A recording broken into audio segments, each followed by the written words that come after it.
Oh, hey there. Crap, I'm still me. The pilot, sometimes known as Northwest Passage, sometimes known as Episode Zero, the little piece of magic that started it all. And holy shit, is this masterful storytelling. It was sold outside of the box. It's an hour and a half, and it is a masterwork in storytelling. In the soundtrack CD, they had a correlation map. It's just a spider web. And dude, was it a web to be weaved. Right from the get, we hear one of the most famous lines ever, wrapped in plastic. That's what the TwinPeaks magazine was called. That's Jack Nance's most popular line, at least for a couple episodes, till that damn fish gets in the percolator. We even get a live performance from Julie Cruz at the Roadhouse. It's just absolute perfection. We've got a little slice of mystery. We've got a little slice of cop drama. We've got a little slice of soap opera. We've got some quirky thread throughout with no Black Lodge yet. I'll see you tomorrow. Oh, it's still me. This sucks. Maybe my shirt is confused, like the internet. First appearance of the Red Room, the Black Lodge, is episode 2. This is not episode 2. Anyone following along at home, if you go to IMDb, the first season was pilot plus 7. But possibly my shirt was confused because the Boognish wants to go talk backwards. So episode 1, directed by Dwayne Dunham, written Mark Frost, David Lynch. They're the creators. They both wrote the pilot. David Lynch directed the pilot. I didn't mention that. They figured that was a gimme. Oh, real quick, I didn't mention this yesterday. I feel dumb. Ron Garcia shot the pilot. He didn't shoot any episodes at all. He left. Bye-bye. He came back and he was the DP on Fire Walk with Me. He skipped the whole TV series, but he created so much of the look. He shot one of my favorite adult films, Virginia, directed by John Seaman, starring Shauna Grant. It is beautiful. Moving on. Audrey Horne has cool hair. She had horrible hair in the pilot. Now she's slaying. We get the first appearance of Bob. Mrs. Palmer has a vision of Bob. This is also the best shit in the world. When Sarah Palmer is talking to Donna Hayward and she gets the superimposed oval, I lost my mind when I was a super baked kid. It might look a little cheesy to some, but there's gonna be a lot of slices of cheese in this, and that is kind of just a beacon. You see that, audience? You see that oval? Albert is also in the mix. He hasn't showed up yet, but he did call. Coop had to take a call, and you got an amazing Lucy spiel through the trees. We get a little bit more of the one-armed man. We saw him quickly in the pilot. This time we see him, and Hawk goes to that beautiful blue shot at the end of the hallway morgue oxygen room. So there's 2 seeds on his trail. This also had one of my favorite things when Major Briggs smacks Bobby's cigarette into the meatloaf. When I was a kid, I had no idea how that happened. And I would watch it on a VCR, going back and forth. We also have a little more of the beautiful music by Angelo Badalamenti. Of course, he slayed the pilot, but those were our standard suites. Here, we get the first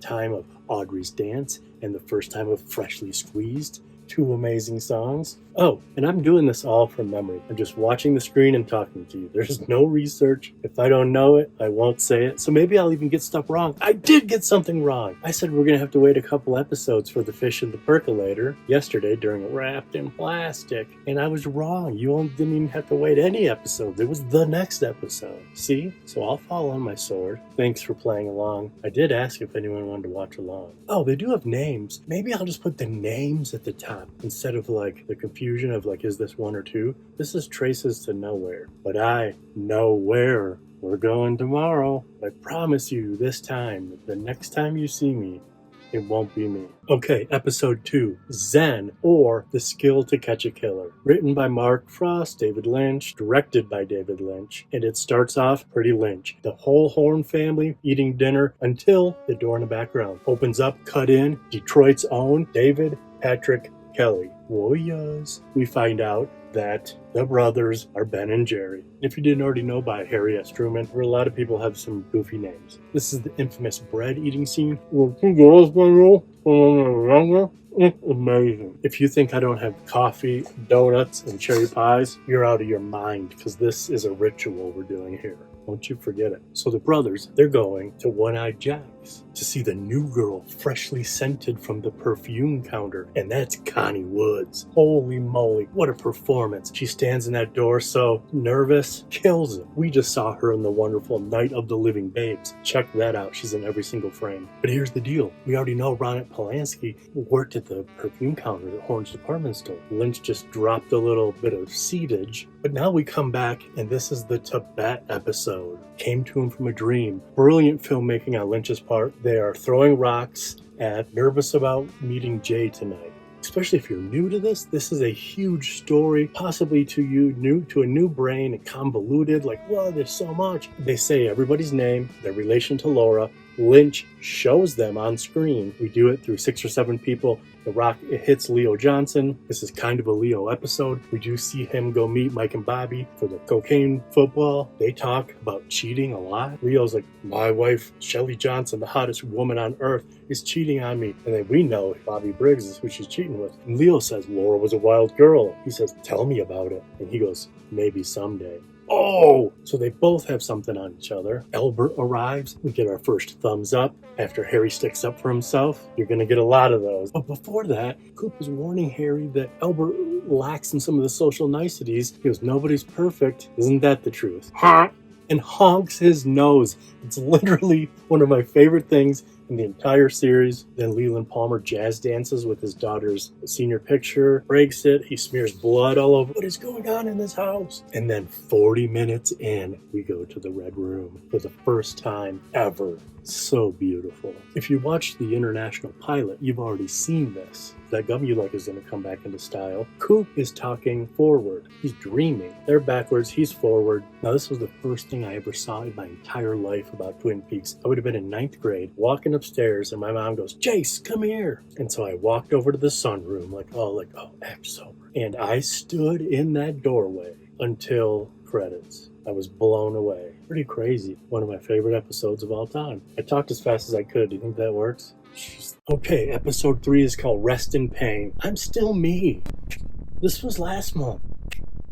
We ended on a dream yesterday. Coop and Harry go to meet at the Great Northern, but first Audrey intercepts, and she is falling in love with Coop big time. They talk for a little bit. He finds out she wrote the secret note that got slipped under his door. But then Lucy and the sheriff come in, skedaddle. They want to know who killed Laura Palmer. Break the code, solve the crime. Lucy is amazing in this scene. Damn. Interrupted by a phone call, there's a fight at the morgue. You know it's Albert. He's fighting with Dr. Hayward. He wants to perform tests. They need to bury Laura. This is the funeral episode. They're fighting. One of the best insults ever. Albert calls him a chowderhead yokel blithering hayseed. So after those fine words, Albert gets punched in the face, and Laura's blue body going to get buried. Talked a lot about Cheryl Lee yesterday, but it was cut out. Cheryl Lee was hired to play a dead body. Lynch fell in love with her. So then they did the Mountain VHS tape, so she got to be in a flashback. And then she got put into the Black Lodge, and so she got to talk backwards. Well, now she is a full-on cast member because, like in any true soap opera fashion, Laura Palmer's cousin showed up. She now has dark hair and glasses, and it's Madeline. Now she's a straight-up speaking forward cast member. But then there's the funeral, one of the best funerals of all time. It's chaotic. We get our first use of slow-mo in the series. You're dead, man. Bobby and James fight at the funeral. Leland Palmer jumps on the casket. It's going up and down and chaos. Last episode, we saw a secret key get passed for the ledger. In this episode, that blossoms 2 ledgers. Josie doesn't know what's going on. We hear a little bit more about her brother who died. Coop has already figured out that Josie and Truman are dating. In this episode, he figures out that Big Ed and Norma are dating. We dive into the secret society, the Bookhouse Boys. We got the Bookhouse Boys. We meet Jacques Renault's brother, got busted with an ounce of yayo, coming over the border. They bring him into the secret society, which Coop goes along with it, pretty relaxed, which makes you wonder. Tina Rathborn directed this. I think she directed 2, maybe 3. She directed more than 1. Harley Payton wrote this. He wrote a bunch, double digits, and a producer as well. And he was one of the main driving forces of part 2 when Lynch wasn't around. Harley was. Shelley Johnson got a gun. She hit it with the blood shirt. And we got to see Invitation to Love, the soap opera within Twin Peaks. You might say the soap opera within the soap opera. A great,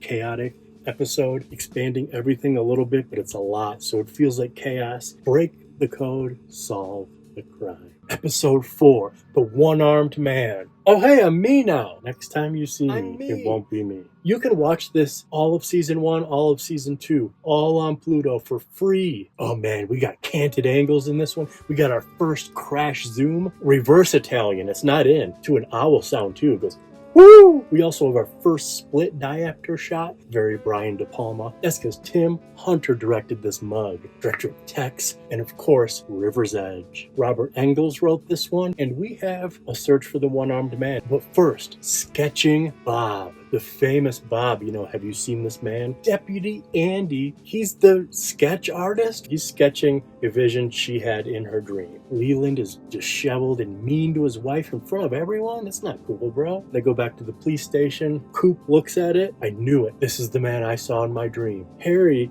a rational man, is thinking, what the heck? 2 people saw a guy in a dream? And we get the first of 2 classic Coop quotes. He goes, that's why I didn't want to go along with you guys this morning. I did not want to influence her. I am a strong sender. The other quote is the mother of all quotes. Everyone at Barefoot says it. I've passed it along to my children. Pay special close attention when 2 things happen simultaneously of each other pertaining to the same topic. Dude, that solves so many things at Barefoot. We get Gordon Cole. That's David Lynch. It's just over the phone, and he's not yelling much. Maybe Gordon Cole's character wasn't super flushed out yet, because usually he'd be, Goop! He's half deaf. A lot of talk of the mill burning. Catherine and Benjamin go to the hotel, the same hotel where they find the one-armed man. Andy drops his gun and it goes off. They sweat him down and get a lead to the veterinarian. This is the very famous veterinarian episode where they go to the vet and there's a llama on that one take. It went through and stopped right at Coop and kept going. Perfect timing. We meet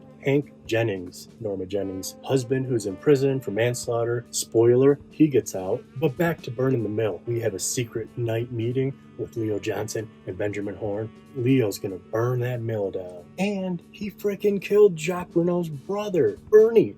He's wrapped up in not plastic, he's in a burlap sack. Straight up murder. And it doesn't even shake Benjamin Horne. He might not be the best guy, huh? Oh, I skipped over one of the best things ever. Audrey Horne smokes a cigarette in the Twin Peaks bathroom. Donna Hayworth is brushing her hair. They decide to secretly solve Laura's murder. It's one of the sexiest scenes ever. Can I say that as a grown adult? They were older than me then, they're older than me now, with the crazy bathroom design. And that's about it. It's Joe Bob tonight. I'm a little worried about Joe Bob. I pray to God that he's not sick, and I kind of hope that he's quitting Shudder. The One-Armed Man. I'll see you tomorrow. Episode 5. Shut your eyes and you'll burst into flames. Cooper's Dreams. 2 things off the top. It is impossible to watch one episode of Twin Peaks. What am I doing? Second of all, this looks amazing. Most of us old school Twin Peaks fans watched the box set on VHS.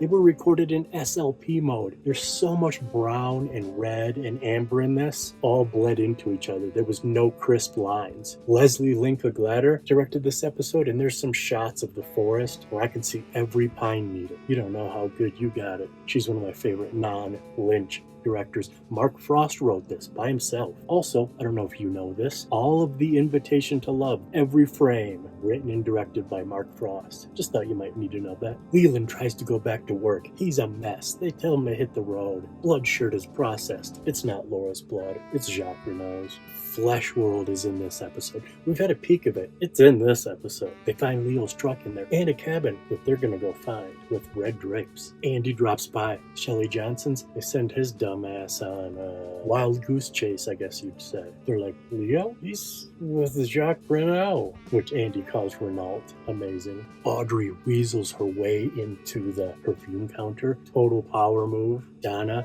and James recruit Maddie on their junior detective mission, and man, is she a ham. That's amazing that Cheryl Lee gets to act like not Laura. We find out James's mom, she's a drunk. That piece of shit Fuck James's mom. Norma and Shelley get beehive makeovers. Hank is out. We knew he got paroled, but now he's in the double R. Dr. Jacoby breaks Bobby. This is the girl. This is the episode. The famous four-banger shot, and that's with the boys looking for the cabin, which they find. They also find the log lady. Shut your eyes and you'll burst into flames, my favorite line of hers. They have cookies and tea, not cake. Coop gets to talk to the log for the first time. That's pretty dope. But then they find a different cabin. They find Waldo the bird. They also find the One-Eyed Jack's poker chip that's missing the part that was in Laura's stomach. But guess what the best thing in the world is? When they go to the cabin, there's always music in the air. That was from Coop's dream. But they go in there and there's a record playing.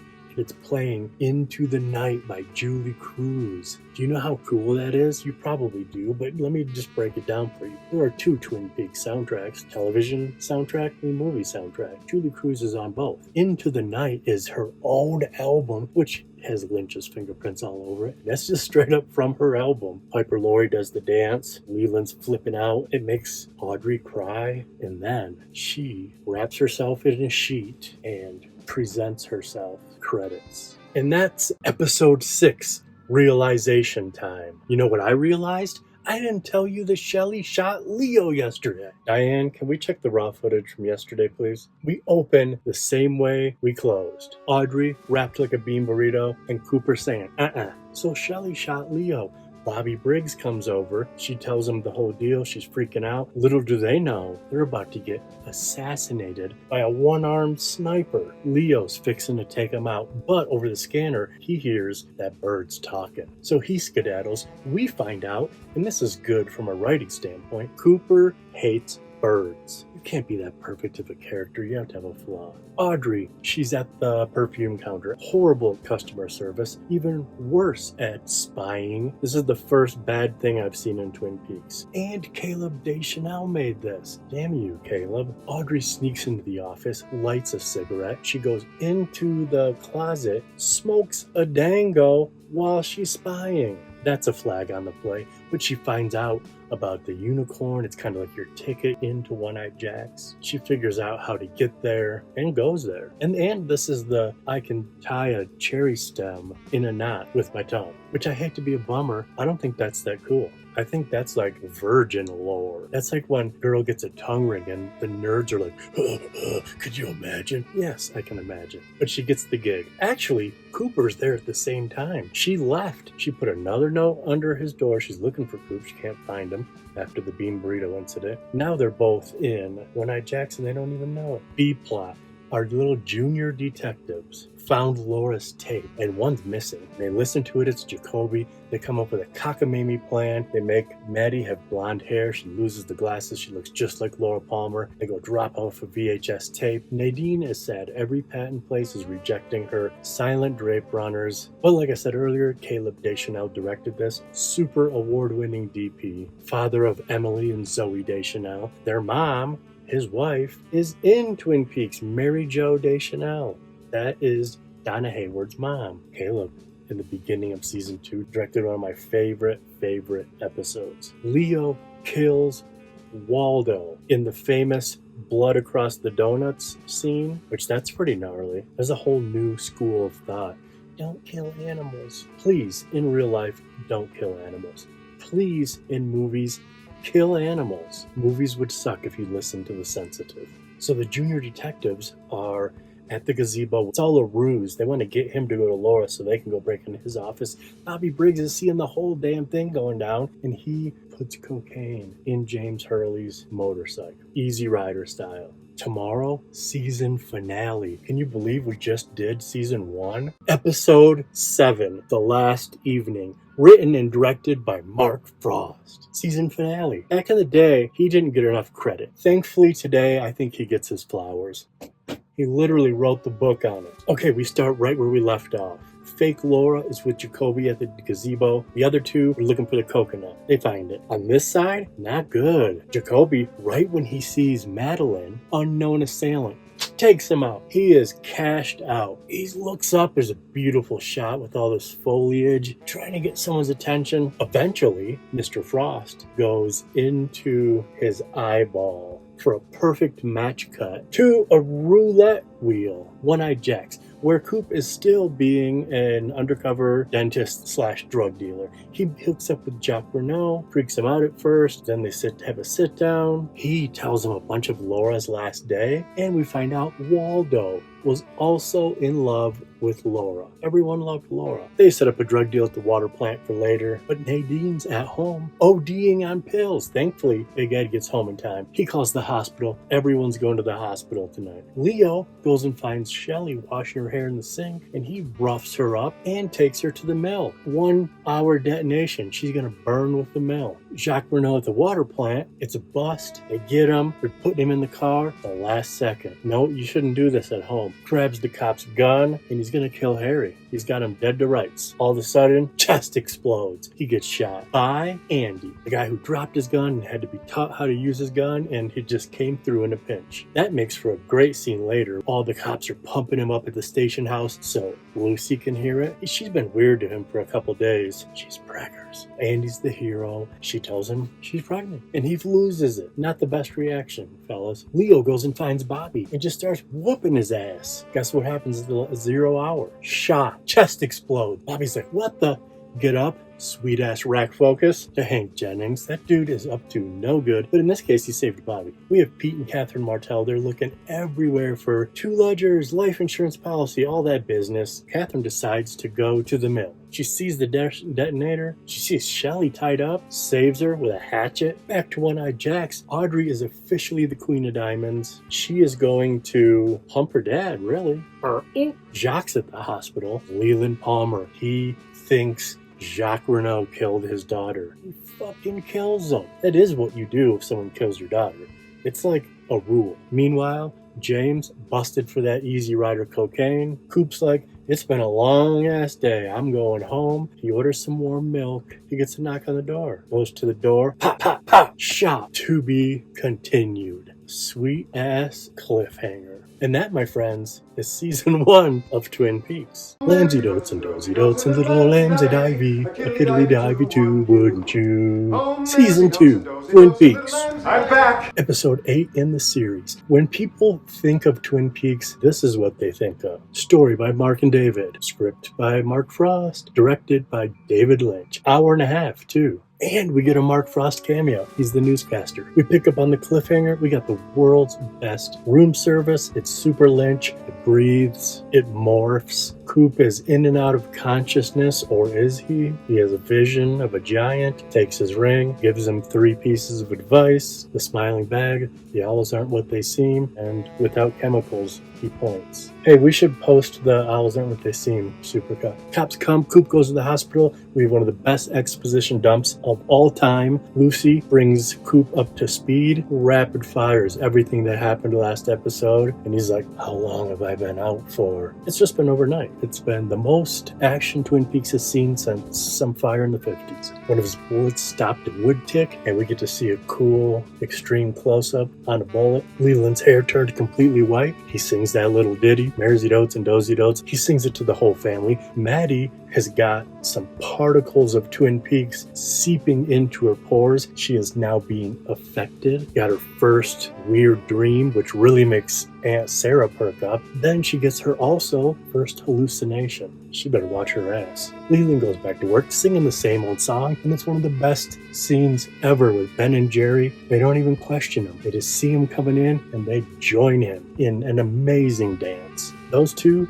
super pissed off at Hank because he didn't kill Leo good enough. Donna turns cool. She goes to the jail, smoking, drinking on a Tuesday night. She got shades on. She gets catcalled when she walks into the Twin Peaks Sheriff Station. We're in and out of the hospital all episode. Numerous characters. Albert arrives back in town. At the hospital, we all find out that Big Ed shot Nadine's eye out. Albert loves the story. At the Double R, Bobby happens to go there while his dad's in a booth, so we get a cool Garland Briggs, Bobby Briggs scene that's foreshadowing season 3, 2 decades prior. Garland tells him his dream, makes Bobby cry. We meet Kirsten Hayworth, which is a little junior high Alicia Witt. Up until now, we didn't even know there was 3 Hayworth sisters. Andy confronts Albert. He's not having it anymore. It kind of impresses Lucy. Ronette wakes up. Audrey, prisoner at One-Eyed Jack's. They're not letting her leave. She got a locked door and a bodyguard. And we see Bob. It's only the second time in the series. This is a very David Lynch episode. I mentioned in the beginning of this talking head, this is what people think of when they think of Twin Peaks. And that's the truth. Episode 9, which is 2-2, Coma. It's directed by David Lynch again. Harley Payton wrote it. Right off the bat, the first mention of Wyndham Earle. My friend Steve Mayo, who was in the Naked Movie Stars, was also the bass player for the band Wyndham Earle. Great name. We see Mrs. Tremont and her nephew, which is a little baby Austin Lynch. So we got some Fire Walk With Me going there. And this is a cream corn heavy episode. I love that cream corn just disappears off the plate. Doesn't really phase down to that much. This episode had 2 things in it that I didn't like as a child. Andy not being able to work Scotch tape. He's just taping up one "Have you seen this man?" which is completely ridiculous, and I like and respect it now. But as a stoned, super judgmental stoned kid, we were like, that's retarded. Also, this is the Just You episode. Just You. I've watched Twin Peaks with so many girlfriends, their friends, my friends. There wasn't a single person that ever liked Just You. And Lynch brought it back in season 3. That's so nuts. I fucking cheered when he played it at the Roadhouse in season 3. All of us Twin Peaks fans were like, oh, do you think this will be in it?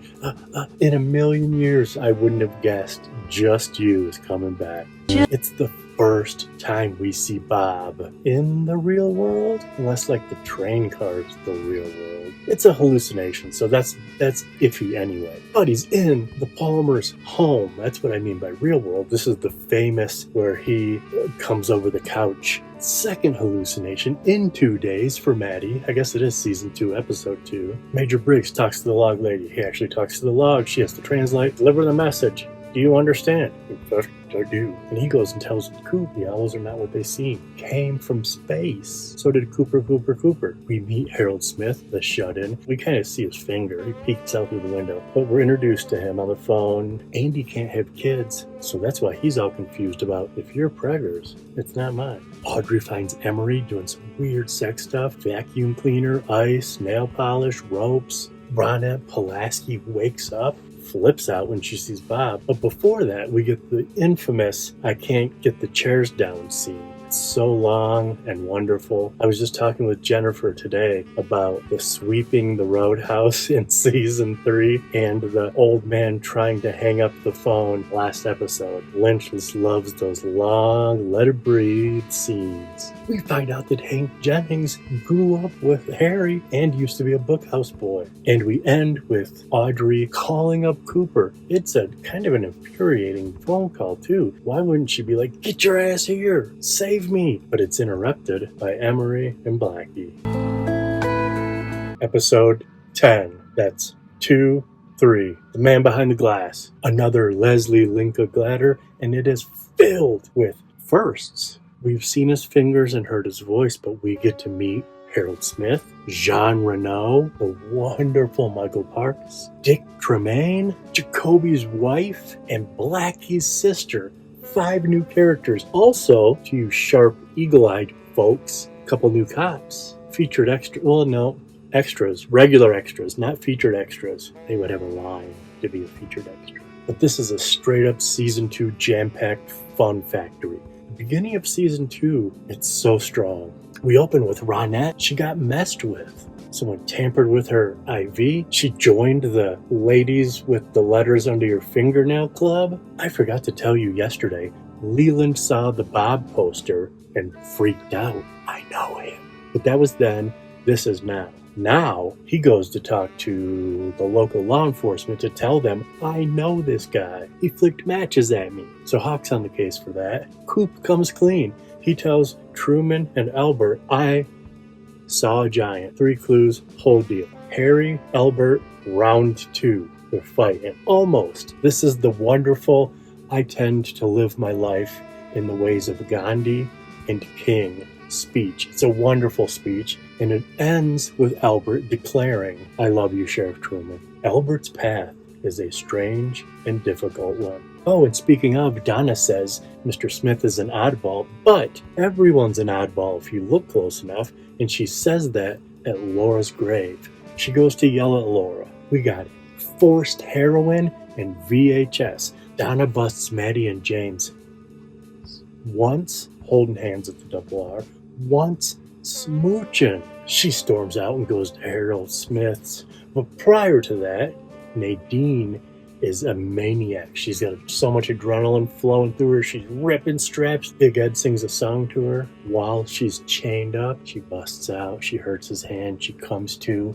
She is Nadine, only in the wrong timeline. She's an 18-year-old senior cheerleader. Dr. Jacoby gets hypnotized. Leland's busted for felony capital murder. James's mom, you remember that stupid that fucking she's back, and James says, "I hate my mom." That leads to the smooch, which that leads to Donna busting the smooch. She goes and finds, written by Jennifer Chambers Lynch, The Secret Diary of Laura Palmer. Episode 11, which is Season 2, Episode 4, Laura's Secret Diary. And we got some all-star crew, directed by Todd Holland. If you go through his filmography, he's directed a bunch of cool, like 1 or 2 episodes of like so many different shows. But there's one that he directed a bunch of. Malcolm in the Middle, he directed like 20-something, but I'm talking 50-something. The Larry Sanders Show, one of my favorites. He directed 2 episodes in Season 2. And then our writer is Jerry Stahl. That dude wrote Night Dreams and Cafe Flash, and Permanent Midnight, and Dr. Caligari. I brought props today. Okay, we had 5 new characters yesterday. We kinda have 5 new characters today. I can make it work. Well, first of all, there's been a secret Asian man that we've seen twice so far. I've not brought him up yet. He's been featured in the background, and he's been camera passed over him with emphasis on him, keep going. So clearly our eye is supposed to be drawn to him. That's Brother Jonathan, Josie's brother. We also have Tojimura, who has checked into the Great Northern. Probably my least favorite character in all of Twin Peaks, but that's okay. It's still good. We meet Louie, which is an actor that David Lynch loved. He put her in a bunch of little things, and I just found out that she's in The Return. I've seen The Return 4 times, and I never noticed her. I wonder if it's supposed to be the same character, just grown up from a desk clerk to a doctor. She's the overzealous desk clerk, because M.T. Wentz is coming to town, the famous food critic. We meet the judge. The Winnebago judge is here. They broke the mold with that one. And we meet Toad, who is a super cool extra in the Double R. We've seen him in a couple episodes. He's the big kind of lumberjack looking dude. Well, now he's a featured extra. We're also minus another character. Emery, smoked, dead. Well, we got Jean Reno now. We don't need Emery. I love him. He's a great character actor. Jean brings Ben Horn a VHS tape of his daughter tied up. He loses it, and he says, "This is the amount of money I want. I also want to be a partner in One-Eyed Jacks, and Cooper needs to bring the money tomorrow." Coop's not supposed to tell anyone. He needs a secret bookhouse boy meeting. He gets the best guy they have. A little bit of a hoodwink going on. It's Harry S. Truman. Maddie and Donna, they bury the hatchet. Screw James and his mom. They're gonna steal Laura's diary. Andy drops some sperm. Coop realizes we need to talk to the one-armed man again. They're always looking for him. Like I said, M.T. Wentz is coming to town. That actually kind of makes Norma and Hank bond. They gotta make the Double R look nice. Dick Tremaine wants Lucy to get an abortion. That's messed up. She don't like that. She brings the pain to his ass. And we have a lightning machine on set. This is the lightning episode. It's everywhere. All right, that's it. I'll see you tomorrow. I dropped my sperm. Episode 12, The Orchid's Curse. Written by Barry Pullman, directed by Graham Clifford. That dude is a filmmaker.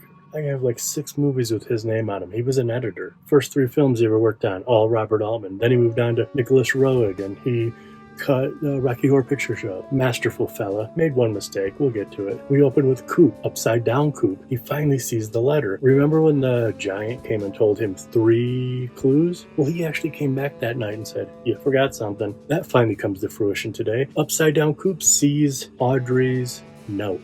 So now they don't have to follow Benjamin Horne's plan. Now they can do their own plan. Leo's almost at home. David Lander is selling them some wheelchair equipment. That's Squiggy. And he does some Squiggy stuff. Then they go to bar court. Leland's court case, Leo's court case. And they drink Black Yukon sucker punches. I Googled that. I don't think it's a real thing. In bar court, we get a little interesting nugget. The judge asks Coop how long he's been in town. 12 days. And this is episode 12. It's 13 if you count the pilot. But still, this is a big Harold Smith episode. We have Donna telling him a sexy dance story. She's kind of doing a Laura while she's talking about like 13-year-old skinny dipping with dudes from the bar. It was a different time back in the 90s. We were all drinking Black Yukon sucker punches. So Coop and Harry sneak off. They leave out Hawk and they go to save Audrey. There's like some gangsters doing some gangster shit. Harry's punching people in the nuts, taping balls in their mouth, all while Cooper is transfixed by an owl. It's weird to see him not on the top of his game, but Harry is. We get to see a lot of One-Eyed Jacks. They're going through corridors and stuff. Coop punches a woman. We got a bunch of taboos in this one. Go Graham Clifford. Jean Renault kills Blackie. That's technically his sister-in-law. They save Audrey. They get pinched on the way out. Busted has to drop his gun, turn around. Wham! Hawk straight up kills a man with a throwing knife. So they all get away. But then we see Hank Jennings hiding in the shadows. He's supposed to be. Ben made him do it. But then Jean gets the jump on him, and he's got federal credentials. Oh my, what is that about? You'd think that's the end, but no. You gotta go back to some more Harold Smith. During Sexy Story Dance, they have a little vino, and then they go to look at orchids, because it's all a ruse. Maddie's sneaking in to steal the journal. Secret diary, that is. They get busted, because they ain't slick. We get the infamous garden claw to the face. We thought that was the funniest shit in high school. The claw has pre-made blood on it that is supposed to rake down. This is the mistake from Mr. Graham. While he's threatening, he touches his cheek real fast. Harold gets it on his cheek before he even starts the effect.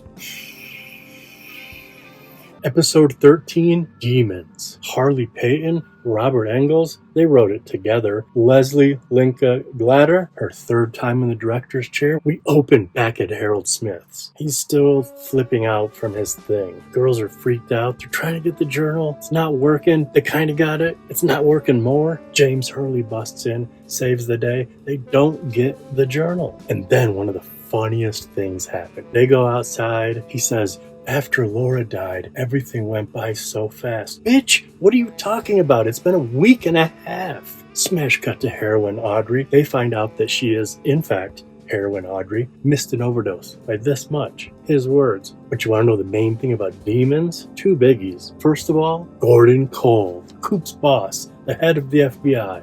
David Lynch. Small Mexican chihuahua. He's amazing. He's loud talking all over the place. Just a couple hours ago, they were killing fools up in Canada. No one lets Cole know that. We get a little bit of Big Ed and Strong Nadine. She wants to go necking. She wonders where her parents are. Yesterday, she pulled off a mini fridge door. She's still super strange. Leo is home. Officially home. Bobby and Shelley realize they're not getting squat for money. They party, they make out, they shove a kazoo in his mouth. He passes out in the cake, and we get to go have a little, I think Maddie's getting ready to leave. James has a sit down with her. It's pretty cool because it's the first time we hear the Twin Peaks theme, the opening titles theme, at full volume from the first note. And it's outside at the water with trees, so it literally sounds like a new Twin Peaks episode is starting. It's kind of funny and noteworthy. And Maddie's scarf perfectly matches her lips, her eyeshadow, and James's lips. It's 4 pinks in a circle. Josie's leaving town. I think she had marital relations with her brother, and she has to go get her money from Ben Horne. It turns into blackmail versus blackmail. They call it a stalemate. It's actually Josie's probably best scene in the entire series. He doesn't even care that they just had a stalemate. He is literally so proud of her for stepping up her evil game. Stupid Tajimura is around town, and she gets to have a little one-on-one time with Pete Martell. How you like them apples? He tries to buy her a milk. We track down the one-armed man and we do not give him his medicine. Sheriff Truman wants to give him the chemicals. Coop says, no way, let's see what happens. He's like your antagonistic drug friend from junior high. But they do see what happens, and we meet Mike, the inhabiting spirit of Philip Gerard. He's the host. That's the same as Bob. And we end with one of the best stings for closing credits. The Great Northern. It is happening again.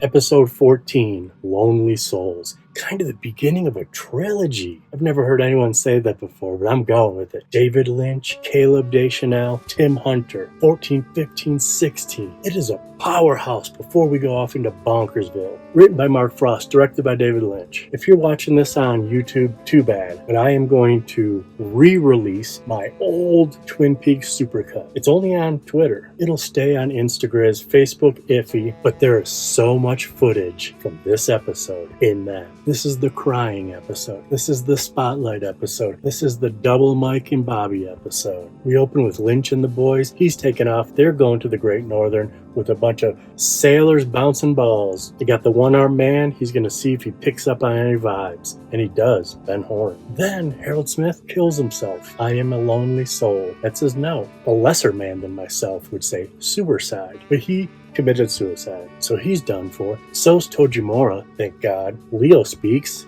New shoes. So Mike and Bobby 1 go try to figure out what's in the new shoes, and they find a tape. Shelly has to quit the double R. She cries. Ben's in a meeting with Tojimura. He gets arrested straight up. And right before that, he was super truthful with Audrey and said that he loved Laura Palmer and humped her. Everyone loves that girl, except for Bob. But then again, he might have just loved her to death. So Ben's off to the clink. That allows Tojimura to go see Jack Nance and French kiss him. But it's okay. It was Catherine the whole time, his wife, in stupid makeup. It's so dumb you have to kind of love it. Sarah Palmer is cashed out. She's crawling down the stairs backwards. She's crawling on the floor. She's seeing a horse. It's not from drinking too much. Her hubby drugged her. Man, there's so many keywords. This YouTube video is going to get covering all our bases for a shadow ban. While that's going on, the log lady brings the boys to the roadhouse for the best Julie Cruz performance ever. She sings Rockin' Back Inside My Heart, my favorite of her songs of all time. Log Lady and Sheriff Truman are both rocking out. Coop, Stone, non-affected. Our old decrepit waiter is there. Of course he is. He's linked to the giant. We get the famous shot of Julie Cruz looking kind of down with her eyes closed. That's from this. But during the next song, when everything starts to go down, the world spins, Donna cries, Bobby cries, because remember, it is happening again. So back at the Palmer house, it's spotlight time. We got a spotlight on the horse. Well, even back there, we got a spotlight on the giant, a spotlight on Coop. We got a spotlight on Maddie, and she's El Rocho because Bob killed her. Of course, Mike and Bob, one arm previous, Bob current. A little bit of Leland seeps through Bob. Laura, my baby. But Bob keeps just overpowering. Oh, Dad? Going back to Missoula, Montana. Episode 15, Drive with the Dead Girl. Directed by Caleb Deschanel. Written by Scott Frost. You may know him from his 2 books on Coop and Diane and the tapes. He's also Mark Frost's brother. We got Bob having fun. We got Bob having fun this whole episode. He's golfing. He's dancing. It's all done through Leland. He's Fred Astaire. Our junior detectives stopped by. They missed Maddie. She basically already left. Ben's in jail. Bobby's making Ben a mixtape, making a tape with a tape. He's going to save, it's a new plan to save Shelly from poverty. It's not the best timed plan. He doesn't know Ben's in the clink, but his heart's in the right place. We meet a couple new characters, Vivian and Ernie. Vivian is Norma Jennings' mom. There's no other reason why she's in town. She just wants to show off her new husband. Ernie, that guy's James Booth from American Ninja 4, The Domination. They're holding the one-armed man under lock and key with security until he gets a little wonky, formulates a plan, go get me this, hit you with this. He escapes. I wonder where he really went. for the camera pan. He must have jumped over the bed, because I highly doubt he jumped out the window. So he's on the run. He's also captured almost right away. They find him at the waterfall. Bob and Leland are still having fun. They get pulled over by Coop and Truman, and it looks like he almost tall-chalked Coop right in the head. Saved by the buzzard, they're gone. It's the one-armed man. How's that for a coinky-dink? And you want to know something crazy? While Leland and Bob are going on a weird drive, singing a song, Harry and Coop are going toward them. They have to be talking about bad drivers. It's hack writing. No offense, Mr. Frost. But right before they intersect, Coop is whistling the song that Leland is singing. Jerry's a bad lawyer. They have a flashback to the flashlight dancing. He tells Truman, let my brother go or book him. And he books him. Coop doesn't agree with it, but he backs down. Audrey offers herself to Coop, way more subtle this time, but it's interrupted by a dead body, probably by the waterfall. It's by the water. Laura is wrapped in plastic once again. Arbitrary law. It should have been called That Gum You Like Is Gonna Come Back in Style. I guess I can forgive them. We open with slow-mo. Tim Hunter directed this one. Frost, Peyton, Engels. All three of them wrote this one. They gotta figure out this Maddie thing and the Laura thing, the whole thing, the TwinPeaks thing, the ABC thing, pretty much. They all get his back. Albert even tells them, do what you gotta do. Go on a vision quest. Stand on the rim of a volcano. We have some James and Donna stuff. There's a ring. We have some Norma and her mom critiquing food. Andy's saying some gibberish. Donna overhears it. It's the last words of Harold Smith. And she's like, where did you hear that? I gotta go tell Coop. So that's kind of his first step. And that's right where we cut to. At Harold Smith's and the Tremons. The Tremons aren't the Tremons anymore. But she has a letter. She hands it over. They had the exact same dream. But that's impossible. Yes, it is. But now we gotta go see the one-armed man. He teaches Coop about appetite and satisfaction, the golden circle. I ring. Another step. Then we get a lot of Bob, because Leland and Bob almost snuff out Donna. She's saved at the last minute. She takes off on foot. She meets up with James. And James has had it. He's gonna go off on his own little walkabout, more like a motorcycle about, fixing to go to the dumbest possible B plot. But don't get sidetracked. You always do this. Don't get sidetracked. Follow with me. We gotta have a powwow. We gotta have a golden circle of humans. And they do that at the Roadhouse. Tons of cool people are there. The old waiter's there. Of course he is. But we even saw him earlier. That was actually one of the first steps. I skipped it. It's okay. That Gum You Like Is Going to Come Back in Style comes full circle. It kicks off something in Coop's mind. He does a little trickery. Ben Horn, you're busted. Leland, you might want to come and represent your boy. They get him to the station right when Ben's going in the holding cell. Clink. You're free to go, Ben. Leland busted. Laura's dad has officially, if it hasn't been obvious in these last three, killed his daughter. He says it. He admits it. Bob does. Ray Wise is acting his ass off. I hope that new people who only know him from Tim and Eric can grasp the realism what's going on. Because sometimes knowing someone from something can taint other somethings, you know? Anyways, the smoke alarms go off because there's another plot. Lucy's baby, smoking cigarettes, water everywhere, makes for a cool-ass scene. Very atmospheric. This is directed so well. Tim Hunter's just doing the Tim Hunter thing. Perfect for this. Leland smashes his head. They're trying to get the door open. It's raining and the keys dropped. Smashes his head. While he's bleeding out, there's an amazing speech about what's next in life, and he dies. And then all the slow motion guys we started with, back in the same spot in the woods, talking about what makes people do fucked up shit. Episode 17, Dispute Between Brothers. Stupidest title they've had so far. Should have been called Bond Against Dying. Directed by Tina Rathburn, written by Trisha Brock. We're getting ready for Leland's funeral. Coop is talking to Sarah about Leland's come to Jesus moment. He whisper delivers this whole thing. It's long and it never shows him once. It's all on Grace Zabriski's face, Sarah Palmer, the whole time.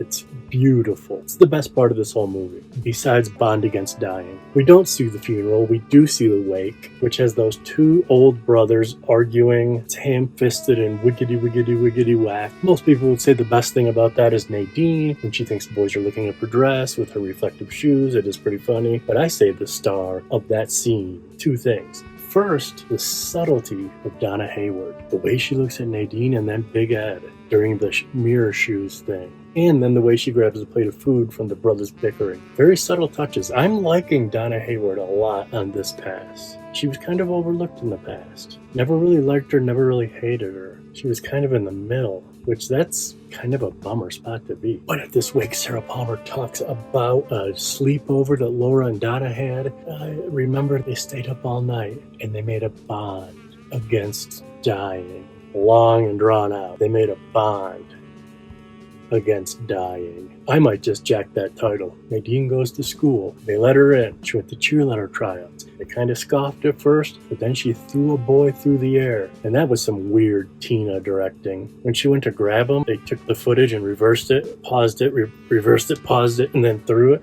What the fuck is going on? M.T. Wentz finally reviewed the Double R. It wasn't good, it wasn't bad, it was Donna Hayward. But then we find out that's Norma's mom. It makes her cry. Bobby's cockamamie get-rich-quick scheme, but he goes to do that, he fails. Audrey steps in, she's about to smooth it over for him. Coop is going fishing with the major. Green butt skunk. Green butt skunk. But first, Internal Affairs stops by with a Canadian fella, Brad from Superman 3. They take his badge, they take his gun. He's in trouble for his 2 trips to Canada. Luckily, in this episode, he also gets his Bookhouse Boys badge. We later find out that Brad from Superman 3 is working for Jean Reno, so he's playing both sides. But Coop has to go fishing with Major Briggs. They hang out, they talk about the bad forces that happen in this world. Major Briggs brings up the White Lodge. What is this White Lodge? Well, first, I'm gonna go urinate into the open air. Not the best decision, because we get a flash of light, a mysterious being in the shadows, and then Major Briggs is motherfucking gone. So much for hearing about the White Lodge. They yak, they schmack, a lot of yakety schmacking. Episode 18 is called Masked Ball. Now this episode has tons of great lyrics, and it's just so many fails. This should have been called, my brother and I say this to each other all the time, Let a Smile Be Your Umbrella. I would have also accepted Dweller on the Threshold. The close third would have been The King Must Die. 3 great lines. Masked Ball. Written by Barry Pullman, directed by Dwayne Dunham, his second of 3. And he is Lynch's boy. That dude's the man. He's an all-around filmmaker, but boy is he an editor. He cut the pilot of Twin Peaks, he cut Blue Velvet, and he cut all 18 hours of The Return. We open with some bullshit-ass da-ding-ding-da-ding-ding, anytime you hear that. It's almost like the editor, who's not Dwayne Dunham, signaling the audience. We're in for some bullshit. James meets Evelyn at that bar that's not in Twin Peaks. They yak, they schmack, a lot of yakety schmacking, but we do get to hear I'm Hurt Bad. James plays it on the jukebox. Then we have the Major's wife. She's meeting with the boys. They can't figure out where he's at. Half the questions they ask her, this is amazing, are classified. So she's as tight-lipped as her hubby. That's classified. Jason, do you think this episode should have been called Masked Ball? That's classified. It's the opposite of classified. I gave you 3 alternates. Nadine's in school. She's pumping iron. She's trying to impress Mike. She actually approaches Donna to say, I like Mike. He does have some cute buns. I forgot to tell you yesterday that Josie collapsed into Truman's cabin in the middle of the night. Now she spills her guts to him, and that's whatevs. Ben is losing his mind. Catherine ganked Ghostwood and the mill from him. Now today, Hank and his Canadian bad guys snatched One-Eyed Jacks. He literally just has the Great Northern left. He's watching old films, he's singing the blues, he's growing out a beard. He's thinking about rearranging the furniture. Teen Wolf gets married to one of those dumb brothers, and Denise is in the house. We end with Josie going back to Catherine. What can I do? Spills the beans on everything. Tells her about Eckhart. We gotta watch out for Thomas Eckhart. He killed your brother, my husband, Andrew Packard. I forgot to tell you, the beginning of the scene started on Andrew Packard. Picture of him. Zoom out. Over the shoulder, over the shoulder, over the shoulder. Go away. And then, well, I'll be Andrew Packard walks out.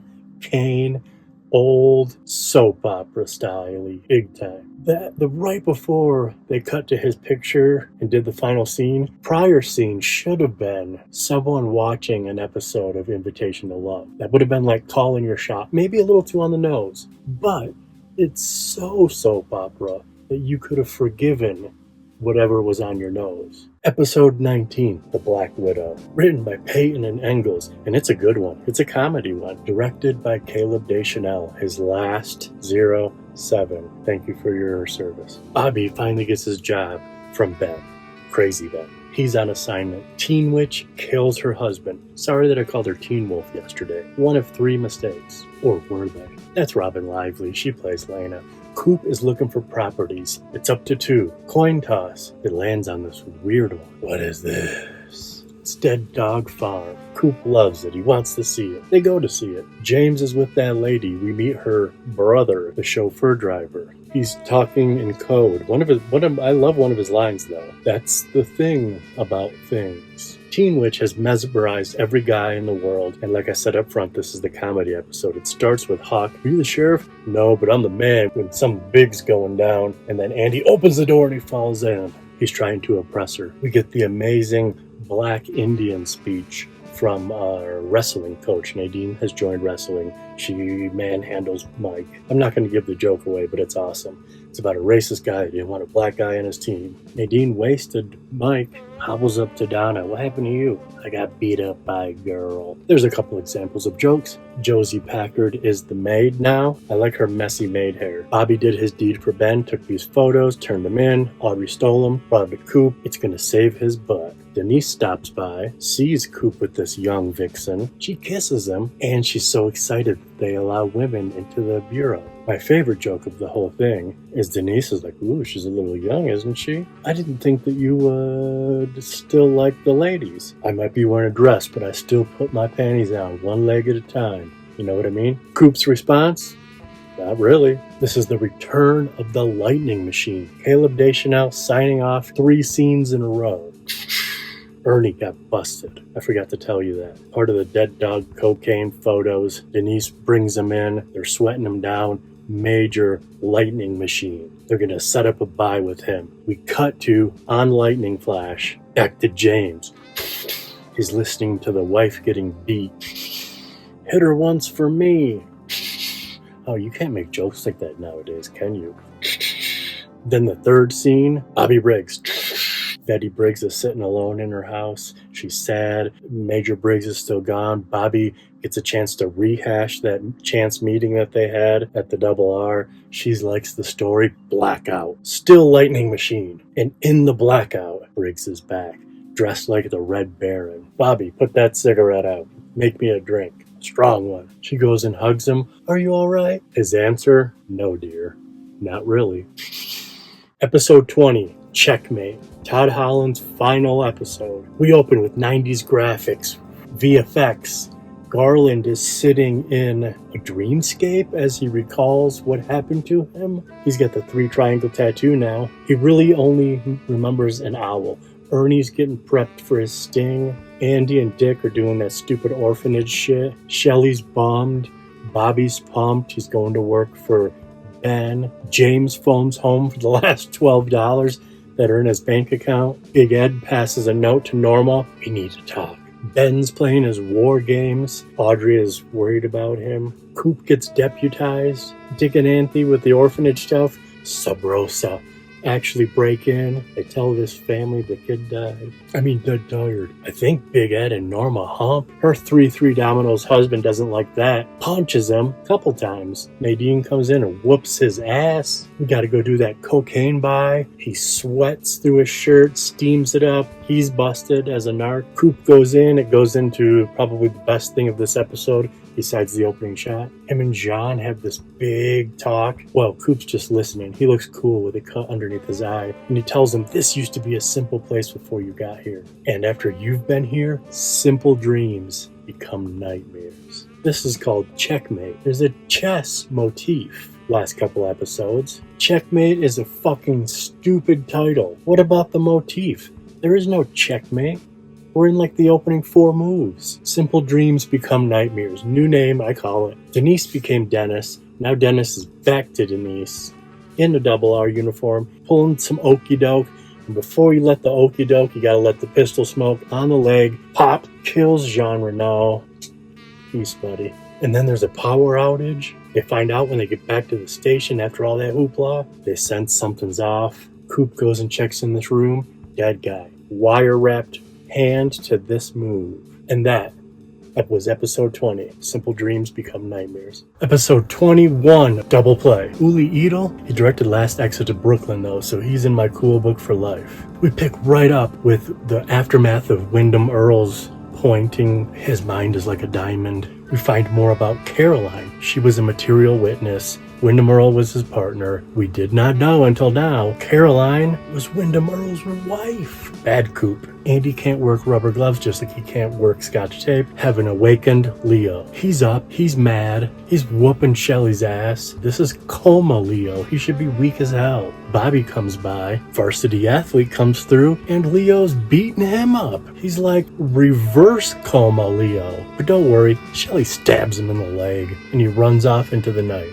We meet Jeffrey Marsh. Jeffrey Marsh also dies, but he's in a flight suit, not like a Major Briggs flight suit, like a Detroit, Baltimore, Compton flight suit. I had a very similar one in 7th or 8th grade, junior high. James Hurley does a bunch of bad acting. I wonder if he's doing it on purpose because we're like super in the soap opera times. He does some window acting and he does some pole acting. I'm going to, in my next film, someone's going to deliver a line, turn and look out the window to respond. And if you watch this short and Side Boob Massacre, you'll be able to say, I know why he did that. Donna comes to that town to look for James. All she finds is Evelyn. Evelyn tells her some lies and tells her to beat it. Luckily, she Billie Jean'd instead into the bushes. Major Briggs is back, coming into the police station to talk more about the White Lodge. This time he says, I believe I was taken to the White Lodge, but I don't remember anything. I'll be in the shadows. With Donna, basically, two different shadows though. Lana's back doing her teen witch spell. All the guys are falling in love with her. The mayor, Dwayne, busts through the police station with a shotty. He wants to kill Teen Witch. She's kind of with Jacoby. You see, we have at the return of Dr. Jacoby and the return of Jerry Horn. They've both been called in to fix Ben's noodle. He's still playing war. Dwayne says, I'll shoot the hippie. She kisses him all over. They're going to go adopt a child. Doc Hayward sits down Dick and Andy. He makes them both cry. He says his mom was a chambermaid, died in childbirth. I've only heard chambermaid twice in my life, I believe. Season 1 of Twin Peaks and now season 2. Remember when Catherine said, I'm not some chambermaid looking for a tumble in the broom closet. Lucy kills a fly. It's the most blood on a fly ever. Catherine tells Pete, remember my dead brother? Get a load of this. Pete flips out. Okay, so Andrew Packard is alive. Thomas Eckhart is coming for him. Guess what we smash cut to? Villain shot with the flames in his glasses. Double Play is a dumb name. I think we're going to rename this one Bloodfly Chambermaid. Episode 22, Slaves and Masters, directed by Diane Keaton. You know, the director of Heaven, one of my favorite movies. And this is a pretty good episode too. It's another Peyton and Engels. Yesterday we closed. We got to see Wyndham Earle for the first time. And then Donna was hiding in the bushes. And now the cops are there. Evelyn and Malcolm are laying the tracks for the frame. Cut to the bar. The bar, that's where they're hiding. James and Donna are trying to figure out their next move. Very cool Diane Keaton touches throughout. All the soldiers at the bar smoking the same cigars, all pointing the same direction. Albert's back in town. And he's got a bunch of bad news about Josie.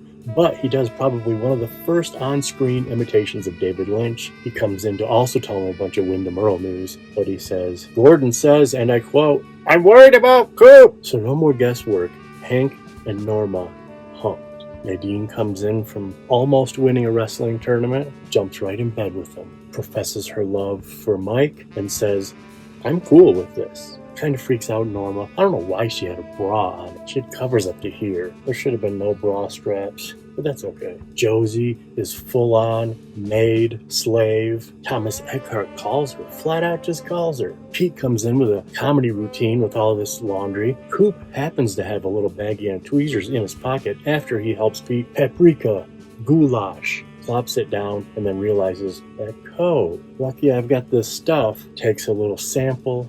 Ben is still crazy. Jerry says he's actually kind of fun this way, which Audrey puts the kibosh on that instantly. Thomas Eckhart, even bolder than the phone call, shows up, and they're talking about bartering for Josie in front of Josie. Slaves and bulldozers. Nope, that's Soundgarden. Slaves and masters. Wyndham Earle's whooping on Leo. We saw a peek of him yesterday, and we've heard his voice, and we've heard tell of him. Not today. We just see a full-on monologue. He's got a bamboo stick. He's whipping around. He's being crazy. He meows on Leo with a little nose thing, too, almost like the beginning. Ain't that the truth? He shop collars him up. He slaves and masters him up. We find out that Pete Martell, the lovely Jack Nance, I don't know if you've ever seen the documentary. I own it. It's okay if you don't. I don't even know if it's online. It's kind of obscure. It's a documentary on Jack Nance and his death/murder. Anyways, Pete Martell is a chess champion, so he's going to help Coop. Coop almost runs into Wyndham Earle. It is whack as shit. You would think an FBI genius who is being taunted by an FBI genius would have his antenna up, but no, they walk right by each other. Yeah. Wyndham needs a king, though. Nope. Wyndham needs a queen, though. More trickery that he made Leo right up. Meow. Episode 23, The Condemned Woman. And we got quite a few. But we have two non-condemned women right up the front. Trisha Brock, it's her second script. She wrote this. Trisha, it's been good. Leslie Linka Glatter. It's her fourth. It's her final. Leslie, 07 to you as well. And boy, did she go out with a bang. Pete and Andrew are having fun catching up. He makes him a pancake smile. He loves it. He loves it. He loves it. Everyone loves it. Catherine doesn't. Josie, for the first time, sees her dead husband, Andrew Packard. She faints. This is a rough episode on Josie. Ben is going to save the weasel. The pine weasel, that is. And Billy Zane's here. Coop goes and talks to Josie. He's like, you better turn yourself in by 9 o'clock tonight because I'm not arresting you right now because of Harry. Big Ed officially gets dumped by Nadine. Big Ed goes and officially proposes to Norma. Norma goes to divorce Hank. Josie's awake and talking to her ex-dead husband. He tells her, you're screwed. He just mind fucks her. You gotta go talk to Eckhart. Catherine gets in there and just messes with it even more. She even leaves a little get out and she snags it. Pete has came up with a chess move that'll take 4 or 5 moves no matter what for a death of a piece. Wyndham's not gonna like that. Speaking of, Wyndham has sent out 3 ripped letters to 3 condemned women. They're all gonna meet at the Roadhouse tonight. Andrew Packard and Thomas Eckhart share an elevator. It is amazing. I've never enjoyed that scene more than right now today. If it's a battle, Andrew wins. He presses stop on the elevator. I'm alive! Really kooky. They have this whole thing, and he is like, better go talk to Josie. He goes to leave. He's already left the elevator. Oh, Thomas? He turns around. Bye. Coop's going to arrest Josie. He hears arguing and fighting, gunshot. He goes in. Thomas Eckhart stands up. He's shot and he dies and he falls down to reveal Josie. She's got Coop in her sights. He's got her in her sights. It's a standoff. Sheriff Truman comes in. So it's barking orders at his girlfriend. She dies. Harry runs to her and holds her. He's like, she's dead. Coop's standing there. They disappear. Bob comes out from behind the bed. What happened to dead Josie? For you playing along at home, your antenna should have just went up. Not what happened to Josie. What happened to dead Josie. I'm not here to hold your hand. I'm here to be rapid annoyance. Then the arm comes out, probably saying, God, the most annoying character is finally dead. Is there anything we could do to even make this better? Leslie says, as a matter of fact, there is. We go down to the dresser drawer, and in the doorknob is fucking Josie. For life. For death. I got a few other characters I'd like to knob, and not in the Shelley Johnson way. Episode 24, Wounds and Scars, directed by James Foley. His only episode. That dude directed At Close Range, Fear, Glenn Ross. Who's that girl? He just passed away, too. That sucks. Barry Pullman wrote this. he's got one more left in him. This opens with a weird intro that this is crazy. I don't know if I've ever seen this before. It's like a cold open, but it's not attached to the episode. It's 2 minutes and 36 seconds. Usually just watch the episode, or I watch the Log Lady intro by itself. But this go-round, I've been clicking on Show All, which does Catherine, recap, next episode preview. But in that, those 3 bangers that are attached to every episode, this one was a 4-banger. And basically what it was Coop doing this, giving us the rundown of ding dong, this stuff, this happened. But for real, we open with smooth jazz and drunk Harry.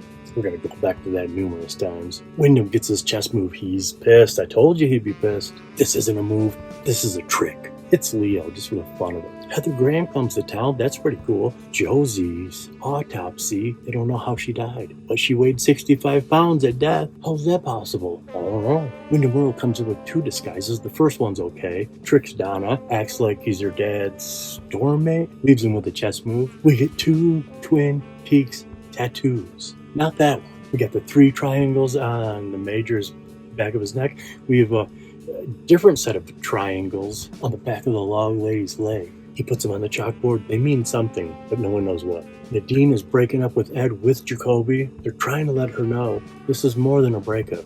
This is a divorce. You know what she realizes? I'm blind in my left eye. Sheriff Truman's drunk as hell, doing some crazy-ass acting. It's okay. We love you, Aunt Keen. Coop meets Annie. He sees her scar. Probably half the title. But before he even sees her or that, Wyndham is sitting right across from him.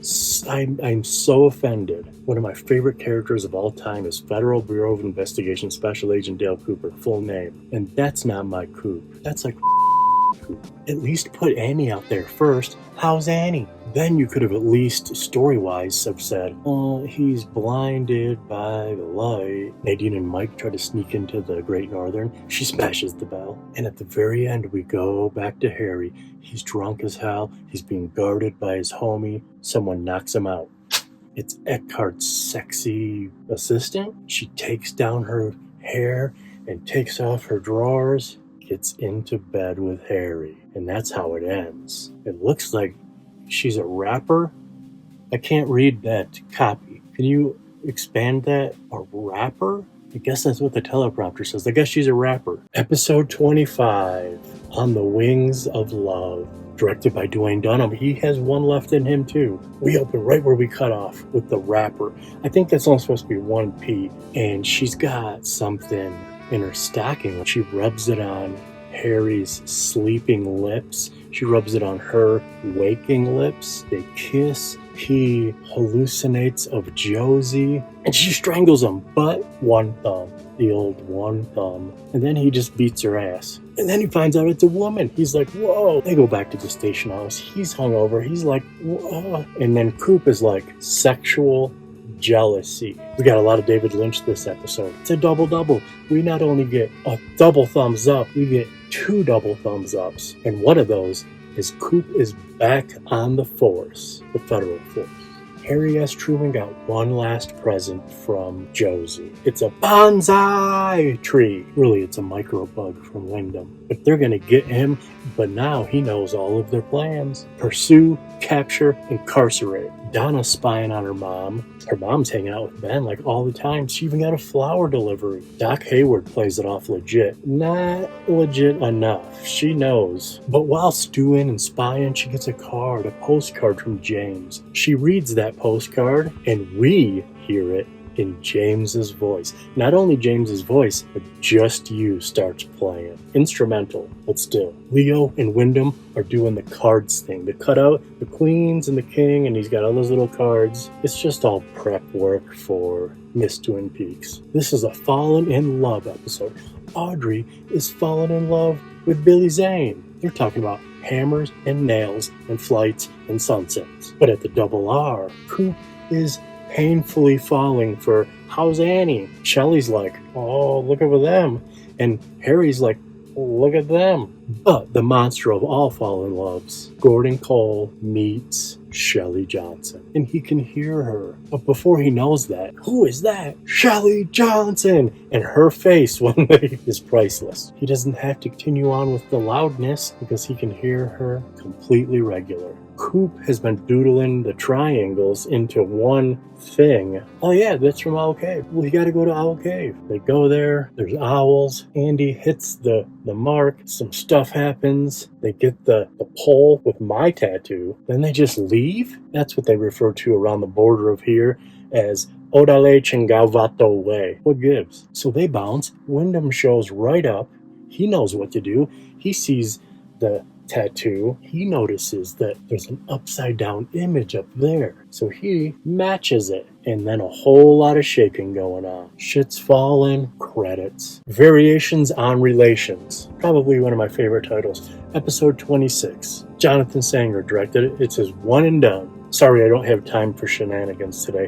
What are shenanigans? A tedious and often treacherous trick? That's not right. We open with the cops at Owl Cave. Hawk notices footprints that were the same from the blackout fire. It's Wyndham Earle. Cut to Wyndham Earle. He's telling a story of the White Lodge and the Black Lodge. It's a banger of a story. And Leo's listening. And guess what? Ted Raimi?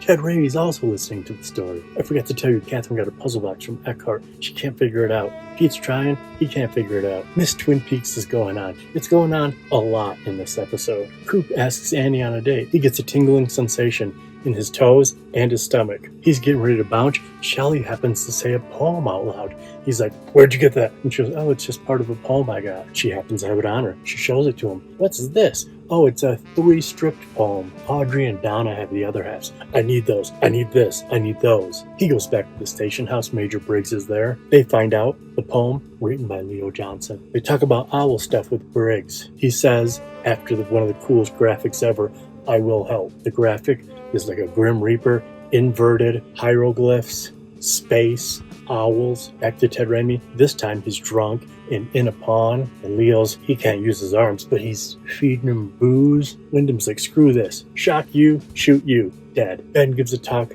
about to the judges of Twin Peaks about this should be environmentally based, because that's his thing right now. Nadine winks with her one eye. It's pretty awesome. Coop goes on a nature study with Annie. It's romantic. It's on the lake. Ducks on the pond.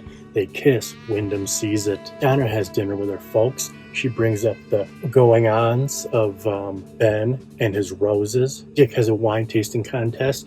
He dips his weasel nose into the wine, and then we're back to the gazebo. We haven't been there in a while. They've got no bomb squad, but they got this big crate that says "open me" or "pull me." Coop jerry rigs it, shoots it open. Ted Raimi, dead. Episode 27, The Path to the Black Lodge, directed by Stephen Gyllenhaal as Jake and Maggie's father. And boy, are there some cool directorial touches on this one. We open with dead Ted Raimi and his roadie. The roadie's bringing one time up to speed. It makes Andy cry. We cut to Ben and Doc Hayward having a heart-to-heart about his heart and his heart. One's good, one's in trouble. Stop sniffing around my wife, bitch. John Justice Wheeler, he has to bounce in his own jet airliner. Our king, Coop, is rounding up all the queens. Bring him to the station. We gotta talk about this Wyndham fella. Y'all ladies need to be careful. Coop has the early onset signs of malaria. Don't worry, he's not sick. He's just in love. Speaking of jazz hands, we got an old lady at the diner. She gets one of these things. We get a lot of Major Briggs, and this is another cool directorial thing. They're going over notes. They found a video of Wyndham on his downward spiral. Catherine's still trying to figure out that box. Pete dropped it. It kind of opened. Now they figured it out with a birthday. It also kind of opened. They smashed it. Kind of opened. Third layer now. Coop goes to Mac on Annie.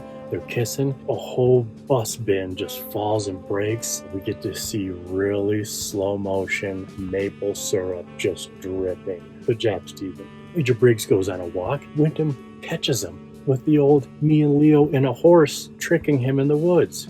Tranquilizer shoots him. Coop's still going on about love. He's looking out the window. What happens to him? Doesn't last long. A lot of Miss Twin Peaks going on. Ben's trying to talk Audrey to going into it for business reasons. Annie says she might go.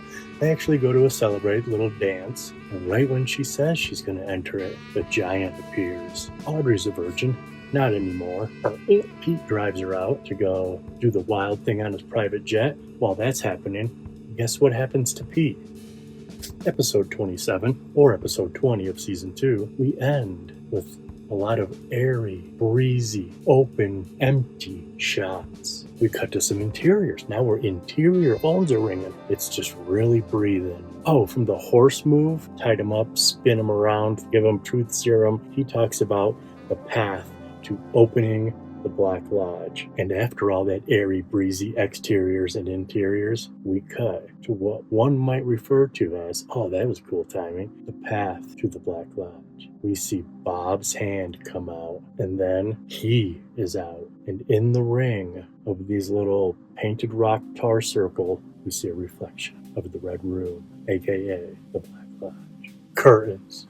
Ha! Get it? Curtains, curtains. Episode 28 is Miss Twin Peaks, second to last, written by Barry Pullman, his fourth and final, directed by Tim Hunter, third and final. Both of you, thank you for your service. We open with Leo and the Major, both tied up. Leo frees the Major. Save Shelley. He stumbles off. Wyndham comes back. He's doing whiteface like that fat dude. He's kind of bummed, but not too bad. He has a bag of tarantulas. And we end that scene with Leo stressing out, holding twine in his teeth, which we show all the way up to a now cage of tarantulas right above his head. Coop finally tells Truman what he saw when Josie died. He saw Bob, and he thinks she died of fear, and that's how Bob slipped into our world.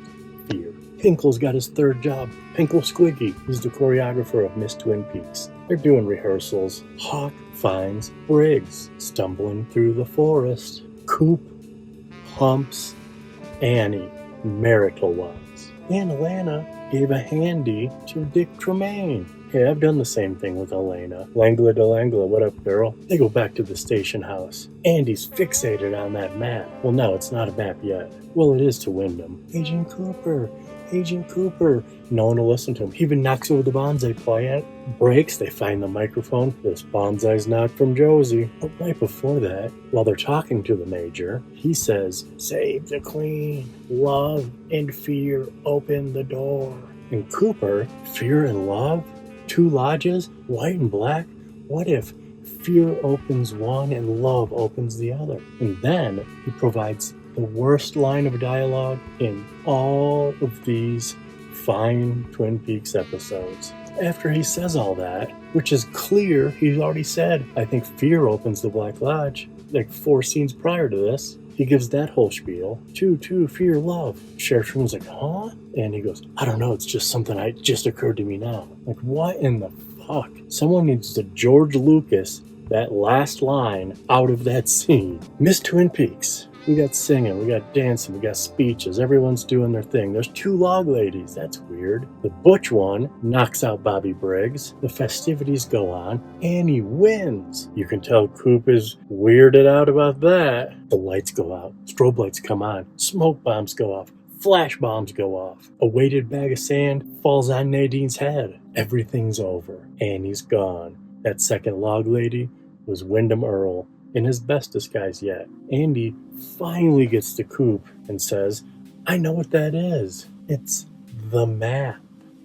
And that is almost the end of Twin Peaks. Episode 29. Remember, the pilot is 0. Beyond Life and Death.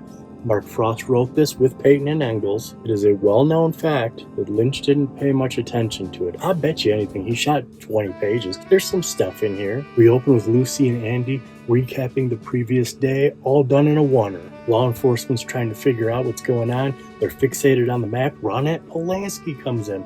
We get a little bit of everyone, which is pretty cool. Even Leo, he gets 2 seconds of screen time. Ben Horn's wife? No James. Pete's coming in talking about the log lady stole my truck, 12 sycamores, 12 rainbow trout. Wyndham's got Annie. He's at the 12 and 12. He brings her to the trees. As soon as she goes through there, she just goes, and you can see the zap. We cut to Nadine and Mike. They're bandaged up from the previous night and snapped out of it. I don't even know who Mike is. Ben's at the Haywards. Luckily, Doc Hayward is back from the head wounds to create a head wound of his own. He smashes that fool right into the fireplace, and he gets to go mad. Coop and Harry are on the trail. Coop gets zapped as well. Not in the circle. Just see him go, I must go alone. Audrey's chained up. Civil disobedience. Andrew and Pete, they come in. They're dead. They're dead. We say goodbye to Bobby and Shelley. They're doing a little rough funness. Jacoby brings Sarah to talk to Briggs. I am in the Black Lodge with Dale Cooper.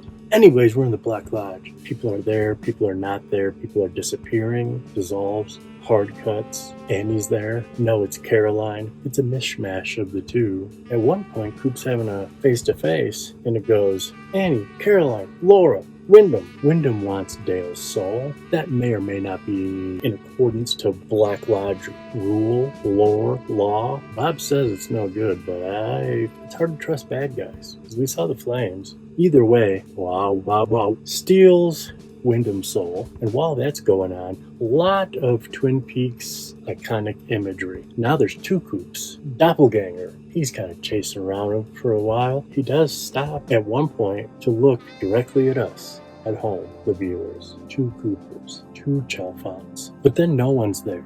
Coop, Annie, laying outside in the sycamores. That's our end of Annie. She's at the hospital. She's fine. I'm sure she's fine. Coop is getting bed rest. He has to brush his teeth. He says it twice. Two completely different cadences.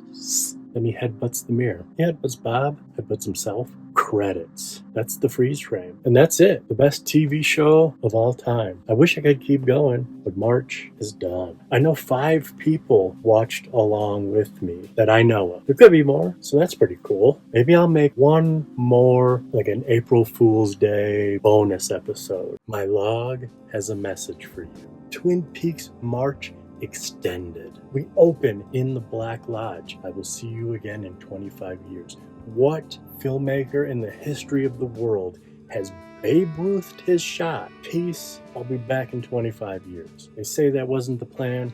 I don't buy it. Doesn't matter. It happened. It's one of the coolest stories that people will be talking about until the world dies. We have one brand new digital shot, Snoqualmie Falls area, and then we cut to the pilot. And then we're in a brand new black and white world. Dale Cooper has aged. So has the giant. Tells him he's far away, tells him some numbers and some names. This was such an event. We all bought Showtime for this. My mom and brother watched it in Michigan. I watched it in Arizona all together, and I cried. Jacoby! He's doing something with shovels. Hard cut to New York. Digital Twin Peaks. There's a lot of new. And to tell you the truth, I was a little bit overwhelmed. So many emotions. David Lynch had to teach me more lessons, which he's taught me a lot. This might be what you want, but this is what you get. And then out walks Madeline Zima, which I love her. There's way cool furniture and lamps and cameras and everything looks Lost Highway. Smash cut to Ben and Jerry and Ashley Judd's there. Oh my God, is this too modern? Almost broke me. What you want, what you get. But as soon as he said, is that mother's hat? Everything left away. And we get to see Lucy.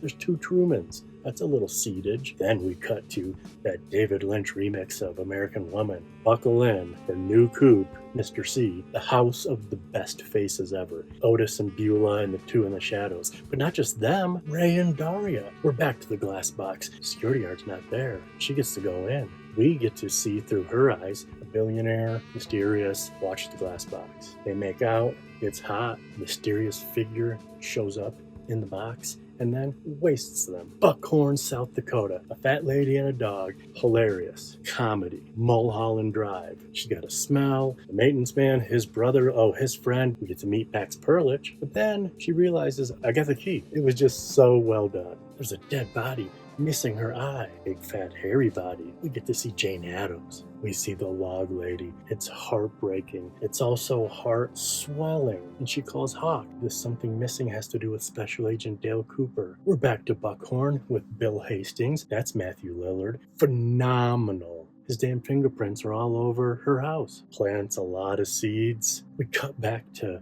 Hawk following Catherine's advice. Lucy comes in with Andy. They talk about their kid. I hope it's Andy's kid and not Dick Tremaine's. I don't think he would care either. We're right back to the black and white music, scraping sounds, credits. We open in lockup with Phyllis and Bill. I promise you I did not do this, but I did have a dream of this. She's like, you're a cheater. He's like, you're a cheater. One of her suitors is his lawyer. But first we pan over to the next cell. He disappears. His head floats off. Phyllis takes off. Dumb Coop is there. He kills her. And in her death, we get a 2-frame wobble. We cut to Mr. Todd and his assistant, Mr. Scaredy Pants at Winky's, tells his assistant, never get mixed up with the people that I'm mixed up with. We cut to a bad guy meeting. We got Ray and Daria's back. Mr. C's there. We get to meet Jack. They're arguing over this information, but we find a link. Ray's going to get the information from Hastings' secretary.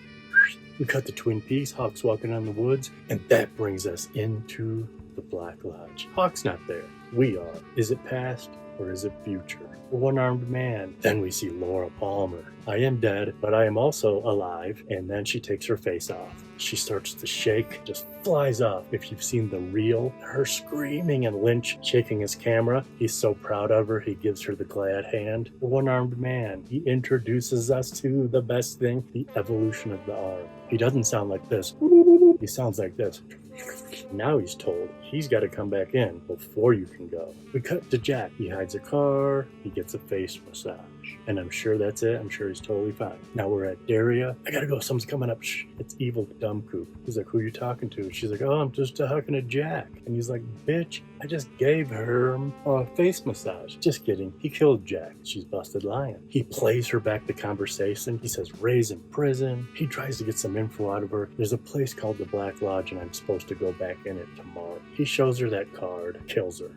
Gets on his little secret James Bond phone and he talks to Philip Jeffries. And then he says, you just were with Major Garland Briggs. He's like, how did you know that? We cut to Jennifer Jason Leigh. She's in the very next room. Gonna go clean up that mess, but she's also very wet. He checks. We're back to the arm. The Black Lodge is like coming alive.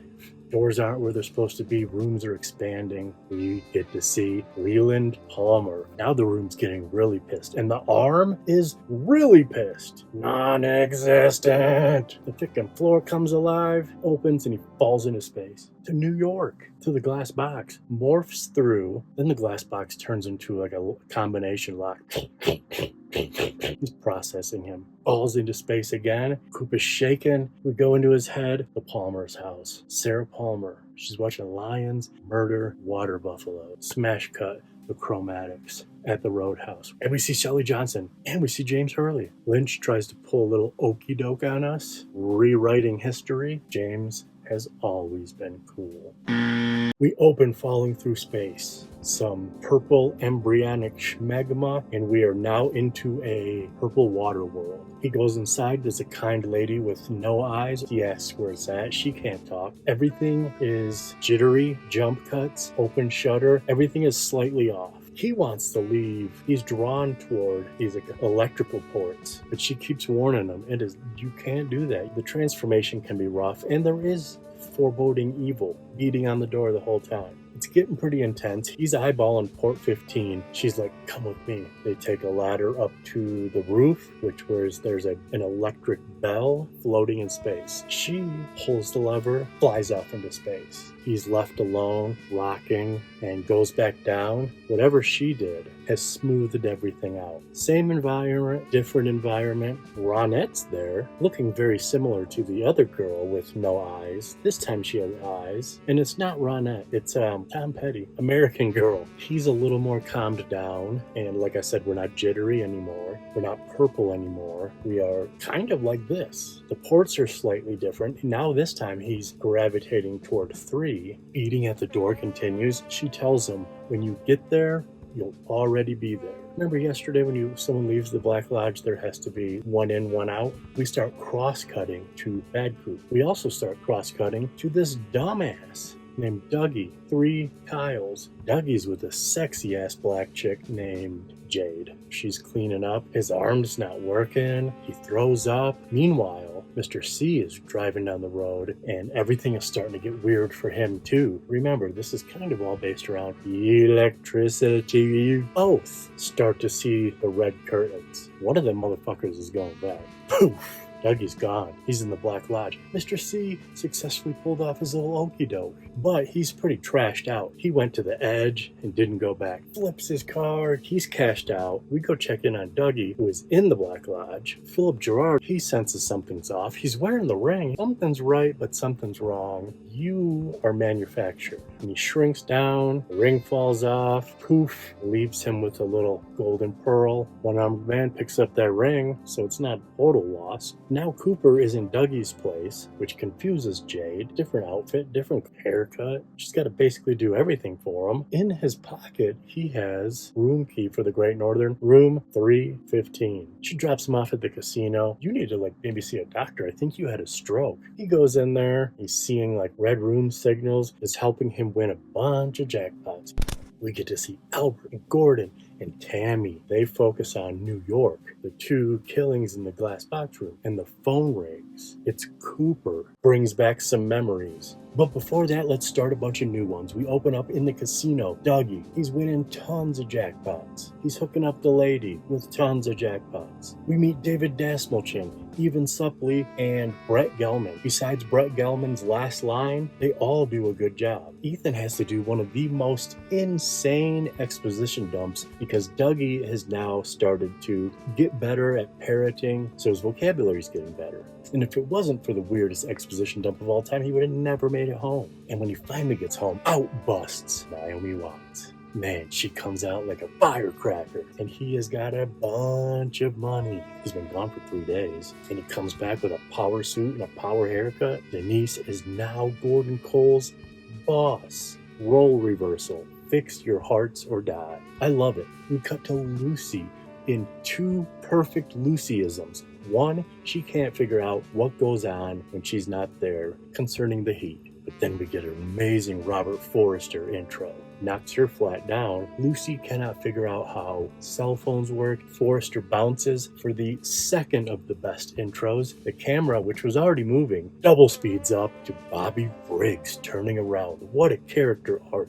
Bobby killed a guy. Now he's a cop. They go into the conference room. Bobby cries. Andy says the title brings back some memories. We meet Chad, who you can tell no one likes. We see the expansion of the TwinPeaks police station. They got a computer room. They tell him to hit the road. I gotta go anyways. I gotta go have a word with my pine cone. Then we get to meet Wally Brando. I shouldn't say get to meet. We should say we have to meet Wally Brando. Real cool dude. We cut to Dougie. He doesn't know how to pee. His son gives him a thumbs up. We see the one-armed man. You see me, don't you? You've been tricked. One of you has to die. We have a dumbass breakfast. And if you thought Wally was bad, wait till you see him try to drink hot coffee. We cut to Buckhorn. The prints are back on the dead body, blocked by the military. Cut to the FBI. We got Gordon, Albert, and Tammy arriving to talk to Coop. They get debriefed on him. He was caught with some cocaine, machine gun, and a dog leg. Wheels up. Very, very. You gotta remember that Coop and Albert were really good friends. He only talks to Gordon. He's repeating himself.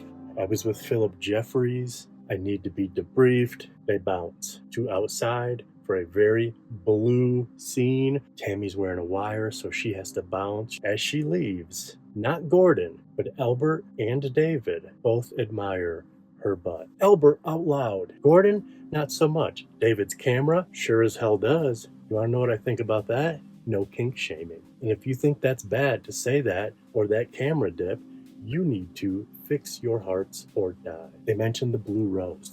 We open in Vegas. You know those hitmen trying to kill Dougie? His car hasn't moved. They got to phone in to a new character we've never met. A lady that's listening to rap music, and she makes some kind of communication to some kind of device in a bowl. Ding, ding. We cut to the autopsy of our headless buckhorn person. Inside of their stomach, a wedding ring to Dougie Jones from Janie E. What the hey? We cut to Coop in jail. He's having a little alone time. He's looking at himself. Good. You're still here with me. We see Mike Nelson, and Mike seems to have turned out pretty good, and he is scolding Caleb Landry Jones. I love that dude. We cut to Truman, and his wife barges in. Candy Clark. She's pissed off. It's so good. Dougie's getting ready for his first day of work. He notices his son looks sad, and it makes him start to cry. She goes, "You're acting weird as shit." He finally gets to work. We get to meet Phil. He's our little coffee guy. We get to meet Tom Sizemore. We get to meet Bushnell. And everyone's realizing he's acting weird when Tom Sizemore is feeding some bullshit to his boss. Dougie sees a second thing. This one is a green light on Tom Sizemore's face. Dougie snaps out of it. He's lying. And then back to dumbness. Dougie gets homework because he hasn't showed up for work for the last couple of days. But then we get to meet the Mitchum brothers and their beautiful entourage. And they beat the shit out of Brett Gelman. We cut to the Ragamuffin Kid, the 119 Ragamuffin Kid, but they're the ones that live across from where Dougie's car is. And a bunch of car thieves tell him to beat it. They even throw rocks at him. Dougie's car explodes. We got a really quick scene of Jade, that Great Northern key. She throws it in the mailbox. That's going back to TwinPeaks. And so are we, because we're going to the Double R. We see Norma and Shelley. They look beautiful. And Amanda Seyfried, that's Shelley Johnson's kid. Her boyfriend is Steven, and they do a bump and go for one of the best drives ever recorded. And then we cut to Dr. Amp. Jacoby is a political grifter. Those shovels we've been seeing, we get to see his infomercial. Ernie Hudson's in the house. They have a hit on Garland Briggs' Prince. We cut to the Roadhouse, and Trouble is playing. That's Riley Lynch's band. It is jamming, and we get to meet Richard Horn. And he's surrounded by smoking babies. We go see Tammy by herself this time. She's checking out Coop's mugshot, Coop's fingerprints, and something's wrong. We don't know what it is yet. We go back to Bad Coop. He's getting his one phone call. And Warden, I know a bunch of stuff about you. He patches in some crazy code, bloop, bloop, bloop, puts the whole prison on blink. The cow jumped over the moon. The chaos stops. We cut back to that bowl. Ding, ding. Shrinks him to a spent bullet. Back to Dougie at the end of his day. Sun's down. Security guard comes along. Move along, champ. We pick up right where we left off. It's dark. That nice security guard is trying to help him, and he helps him right home. Janie answers the door. There was an unmarked envelope on the door. He gets inside, gets something to eat, but first say goodnight to Sonny Jeff. We got a fun father and son clapper moment until we hear screaming. That envelope has pictures of Jade. It makes him happy, which pisses her off. The phone rings, it's those damn loan sharks. Janie's gonna meet him in the morning. Dougie, get to work. We see the mysterious, helpful green light. It's telling him what to do. Also in his home, we have a vision of Philip Gerard, Don't Die. So don't die, Dougie. We get to hear Gordon, and we get to see Albert. He's pissed off. Fuck Gene Kelly. He goes inside a bar, which has almost the exact same sign as the Bang Bang. We go inside. It's Diane. Lynch alum Laura Dern. We cut to one of my favorite scenes in the entire return. Richard and Balthazar, and it is the best. There's threats. There's magic. There's drugs. Pisses him off. Fat Trout Trailer Park. Harry Dean Stanton. He's been smoking for 75 years. We're going to start a little cross-cutting because Richard Horn is pissed and he's driving home mad. But in our cross-cutting, let's go check out the Double R Diner. Heidi's still around and we meet Miriam, and you would think that they're mother and daughter. Richard's driving mad. Harry Dean's watching a child play with his mother. Richard's mad. Wonderful kid stuff. Those two worlds are about to combine. This guy goes, "Hey, go ahead." Kid in his mouth, "Oh, sure, go ahead." Death. It's a horrible, crazy scene. The whole place is freaked out. He takes off. Marion locks eyes with Richard. That's probably not a good thing. He's pissed off about that magic. We see his soul go to heaven. Harry Dean Stanton, he sees it too. We cut to our Winkies man. He gets a maroon square on his computer. 119. That's what's next. She's repeating it. Cops are getting the pieces of Dougie's exploded car off of the building. We meet Ike the Spike. He's drinking. Gets a package dropped off. It's Rap Music Lady and it's Dougie. He stabs them both. Dougie goes to work with his weird files. Bushnell at first is like, "What the heck is all this?" Gobbledygook starts decoding. Super thankful. We're at the park with Janie E. and the Loan Sharks. She's on fire. She tells them what it's going to be like. It's rapid fire. They just have to take it, and they do. We cut to an office space, and you're hearing a girl getting murdered. And oh, yep, it is Rap Lady's place. She gets up because she hears that, and then Ike the Spike comes in there, and he murders her, and he murders her good. We cut to Hawk. He drops in the bathroom an Indian head coin, which rolls over to an Indian-made stall door. He rips open the door, and he finds some pages. Candy's back, and she's yelling. Chad's being a dick. We got a lot of Twin Peaks in this one. The town. That's where we open with Jerry Horn. He's super baked, and he's lost in the woods. Then Hawk and Truman, looking at the discovery from the bathroom, the missing pages of Laura Palmer's diary. And they go see Doc Hayward. He Skypes up from a desk mount. Amazing cameo. We also have an Andy scene. He found the truck from the hit and run. He needs to talk to the dude. The dude is freaking out. He's like, you can't be here. They make a time and a place, and Andy takes him on his word. The Air Force is finally in Buckhorn. We got a lot of hands in this one. You see all those other 15 times it's been prints. This time, they're attached to a body. There's a body, all right. Lynch and Albert, we get some good scenes of them, including a scene where David Lynch might use his disability to his advantage at times. They gotta go talk to Diane, which they do. They tell her, you need to see this Cooper fella. And she does. So they fly in the plane. You think it's 3 of them. And then Tammy pops out to discuss the fingerprints. Remember when she was like on the case of something wasn't right? Well, it's that his fingerprints were reversed. It's very, very good to see you again, old friend. The first very is reversed. Ye Riv, which is on the spiritual finger. They go to see him. It freaks out Diane. They bounce. We stay. Bad Coop wants to talk to the warden, and he straight up bribes him. He's like, I know about McCluskey, Strawberry. You know about the dog leg. And we cut to Tom Sizemore sweating down Dougie. What were you talking to him about? The cops show up. These cops are so amazing. I swear this is my favorite episode. They want to know a bunch of stuff about Dougie's car. Thankfully, Janie E comes in.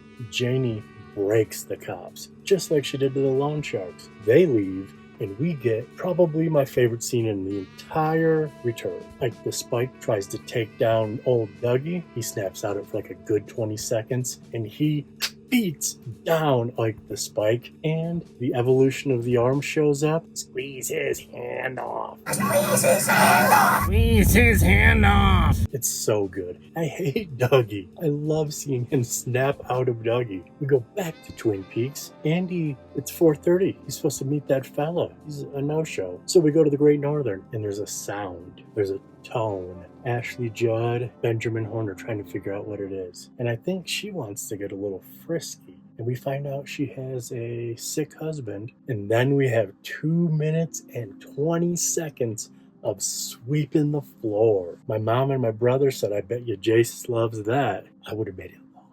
Fuck you, audience. We have a very subtle prison break. All those dogleg requests all came true. And we cut to the double R. Someone runs in and screams, has anybody seen Billy? Nobody's seen Billy.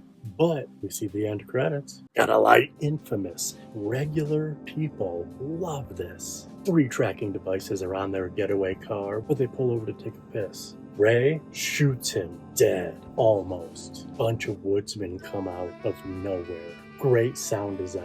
They're bringing him back to life. Ray saw Bob in the inner workings of mashed up Mr. C. Takes off. He calls his buddy. I think he's dead. I don't know. He got some kind of help. That's how he described it. Smash cut. The 9 Inch Nails at the Roadhouse. So we cut to July 16th, 1945. America set up their first nuclear device. Goes off. We go into man-made evil. That's the key. We have fission and fusion and man-made mutations and natural mutations. And we cut to the convenience store. Manufactured evil. It's all those woodsmen. After that, we cut to a device of a man floating. And in this entrails, outward flow, we see Bob. again. And then we cut to the purple water world. We go up to this metallic structure, this source of power. We go inside it, we see a Nazi bell, and we see a beautiful cherub with the giant, and there's a message coming in from the bell. He goes and turns the transmission off. He walks through this like cathedral, a movie screen, and turns back on the transmission. Now he's watching exactly what we just saw. The blast.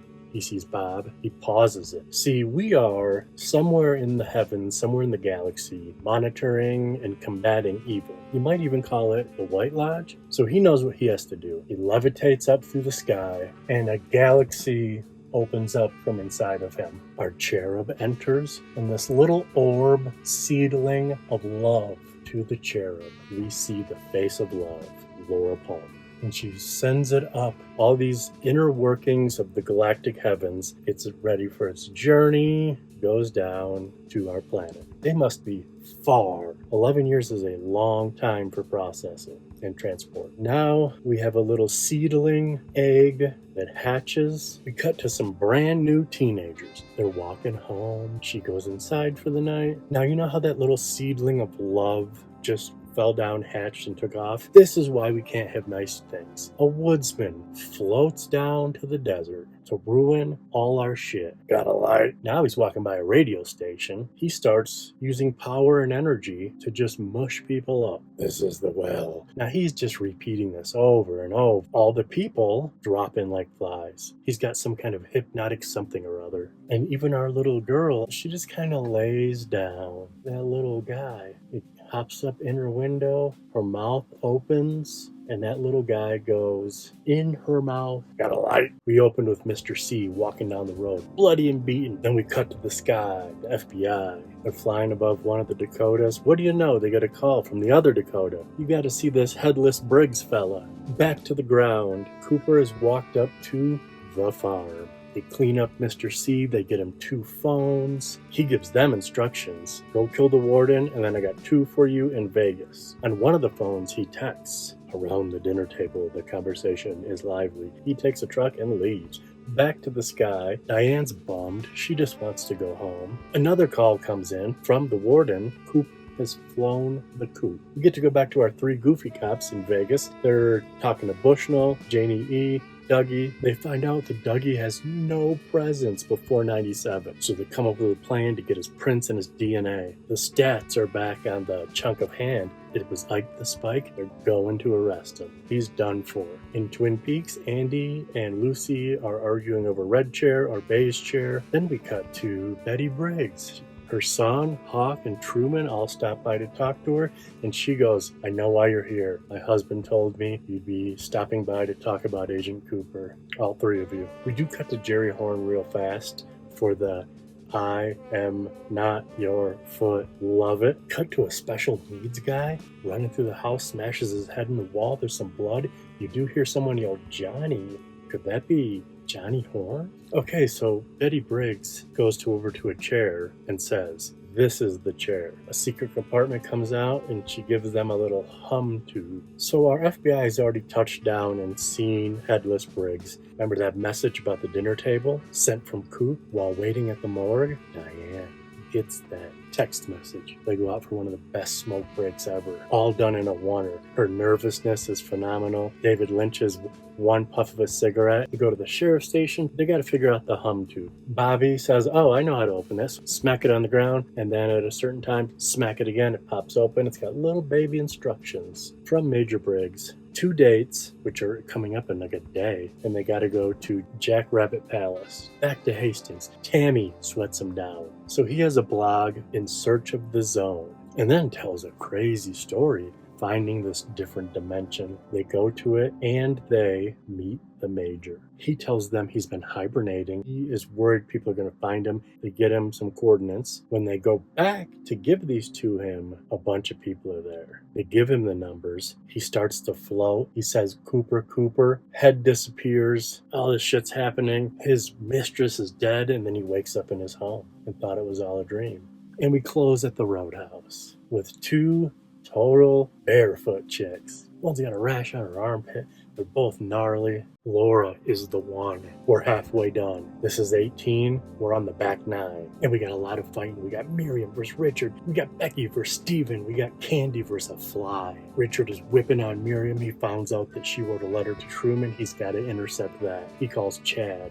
Get on it. Becky and Steven is real quick. It's basically just like Leo beating Shelley. But we cut to outside and we get a nice song by Harry Dean Stanton. Candy's more spaced out than usual. She's going after a fly. She smacks Rodney Mitchum right in the face with a remote. Janie takes Dougie to the doctor because he's acting peculiar. And she's super horned up. Takes him home and bangs him. The Mitchum brothers are watching the news. They find out Ike the Spike was arrested, and they see Douglas Jones. They didn't even think that was his real name, but it is. Speaking of horned up, Nadine is watching Dr. Amp. He's selling those shovels, and she goes, beautiful. In this episode, everyone's either fighting or wanting to do some bedroom fighting. Chad does intercept that letter, and we cut to Mr. Winky, who's actually Mr. Todd, who's actually Patrick Fischler. Sorry that I'm a goofball. I'm kind of trying to do this as annoying as possible, so don't hold it against me. Also, don't ruin my shit. He's talking to Anthony. You're going to go to the Mitchum brothers, and you're going to tell them that $30 million loss was because of Douglas Jones, and that's going to take care of 2 of our problems. We're going to get 2 birds stoned at once. Albert goes on a date with the morgue lady, as Gordon calls her, and the scene is so amazing. I watched it 3 times in a row just to watch Tammy and Gordon's, the reaction shot of them watching Albert. So Sizemore's listening to Winky. He goes to the casino super late at night. They send Candy, go get him, bring him to us. And now she is like mad spaced out. You gotta tell her 3 times to get out there, and then once she gets out there, she just starts talking about the weather and describing the room, and they have to go get security to go get both of them back in here. He finally gets back there. He tells them the whole Dougie Jones thing. They don't like him at all, and he can tell. And the girls are still spaced out. Man, are they beautiful. But I think Tammy has my heart. David Lynch draws a reindeer pig, and there's a knock at the door. He sees Laura Palmer. But really it's just Albert there. But Albert sees that he's seeing something. He even looks behind him. Pisses me off that David did not tell him. That is crazy. These 2 are boys. Plus, how many people can you trust in the Blue Rose community? You're right there with one of them. You're not going to tell him? Anyways, Tammy starts walking down the hall in slow motion. From the penthouse murders, from part 1, the glass box, they got some information off one of those 8 bajillion cards, and it's Bad Coop. Oh, but Albert also had info. They intercepted those text messages from yesterday. He tells Gordon about that. She responded. They have Hastings. They are going to take him to the site. So evil Coop hating Diane is in cahoots? What the hey? They say we better keep her close. The log lady calls Hawk. She tells him Laura is the one. Part 11. There's a fire where you're going. We open with some kids playing baseball, and Miriam climbs out of the woods, beaten. We cut to Becky on a rampage. I need a car. Becky's got a gat. Mom pulls up, just kicks her out of the car, locks the door. Shelley Johnson jumps on the car, takes off, flings her. Carl gets her a ride into town. Meanwhile, Becky is at a hotel. She's trying to get her man. She can't find him. She puts a bunch of holes right in that door. Meanwhile, Stephen and Gersten Hayward are hiding right out around the corner on the steps. They can hear the gunshots. We cut to our FBI gang with the cops, with Diane, with Hastings in custody. They go to the spot, the coordinates where Briggs was. Instantly, they start seeing woodsmen. Lynch walks into the place. He's getting a little too close. A whole portal is opening up in the sky. All hell's breaking loose. He almost gets sucked up. Thankfully, Albert has had enough. He realizes he's on the brink. He pulls him right back. Hastings' head explodes. And I found out that there's the youth making fun of David Lynch, because he does say he's dead, because he's dead. His head exploded. We cut to Shelley and Bobby with Becky. We finally find out that's her parents. We have about 5 or 6 of the best cutaways to Norma staring at their conversation. Bam! Gunshots. Everyone hits the deck. Someone's shooting into the double R. Lucky Bobby's there. He runs out. It's the baddest little kid in the world. The kid who got a hold of their parents' guns. There is honking the entire time. I gotta get this car to stop honking. He goes to this chubby lady who is just losing her shit on him. We have to go. She's sick. She comes up possessed with all this just crap coming out of her. That's a top 10. Oh, also Red stops by. I don't like that we keep seeing like 1 minute or less of him. That's Balthazar. At least we got to see that long liver stomp magic trick. Truman and Hawk are talking about the map. Margaret calls. She says, there's fire where you're going. Bushnell's telling Dougie, I'm going to send you to go meet the Mitchums. You're giving them $30 million, so they're going to be happy as hell to see you. Before he goes, he sees the one-armed man controlling Dougie's dumb mind. He got something from this little bakery. He's carrying a box. The Mitchell brothers are pissed, and they just can't wait to kill him. But Belushi had a dream, and it's been messing with him all day. They go out to meet him. Trips him out. He goes, dude, if one thing from my dream is in that box, we cannot kill him. Dougie does have the one thing. It's a cherry pie. They're like, what in the world is going on in our minds? They find the $30 million check. They go celebrate. It's pretty funny. Dougie's not the best at anything, really. Dougie gets transfixed, and the lady, Mr. Jackpot's the old bum lady who's now rich. You've changed my whole life. Credits. Let's rock. Let's rock. We open with Tammy being inducted into the Blue Rose Task Force officially. It is amazing. I love Tammy. We cut to the woods. Jerry's out of the woods in like a 10-second scene. And then we're shopping. Man, this is amazing. Beef jerky, turkey jerky. Who brought this here? Were you here when it came? We hear, for the first time, Fire Walk With Me music. She says, men are coming. Watch out. Be careful. Things can happen. Something happened to me. And then she kind of snaps out of it and says, I don't feel good. And it's like she's trying to take control back. Like maybe something's inside of her, but she wants to drive. Sarah, stop doing this. Leave this place. Get the keys. Crisco's selling too much of his blood. Carl ain't having it. We hear Laura's theme for only the second time. We heard it when Bobby saw Laura's picture. Hawk is pulling up to the Palmer house. He's checking in on her from the store. Says that he has some information on a new case, but they don't talk about it. Some bottles start clanking in the kitchen. And he says, is there someone with you? And she said,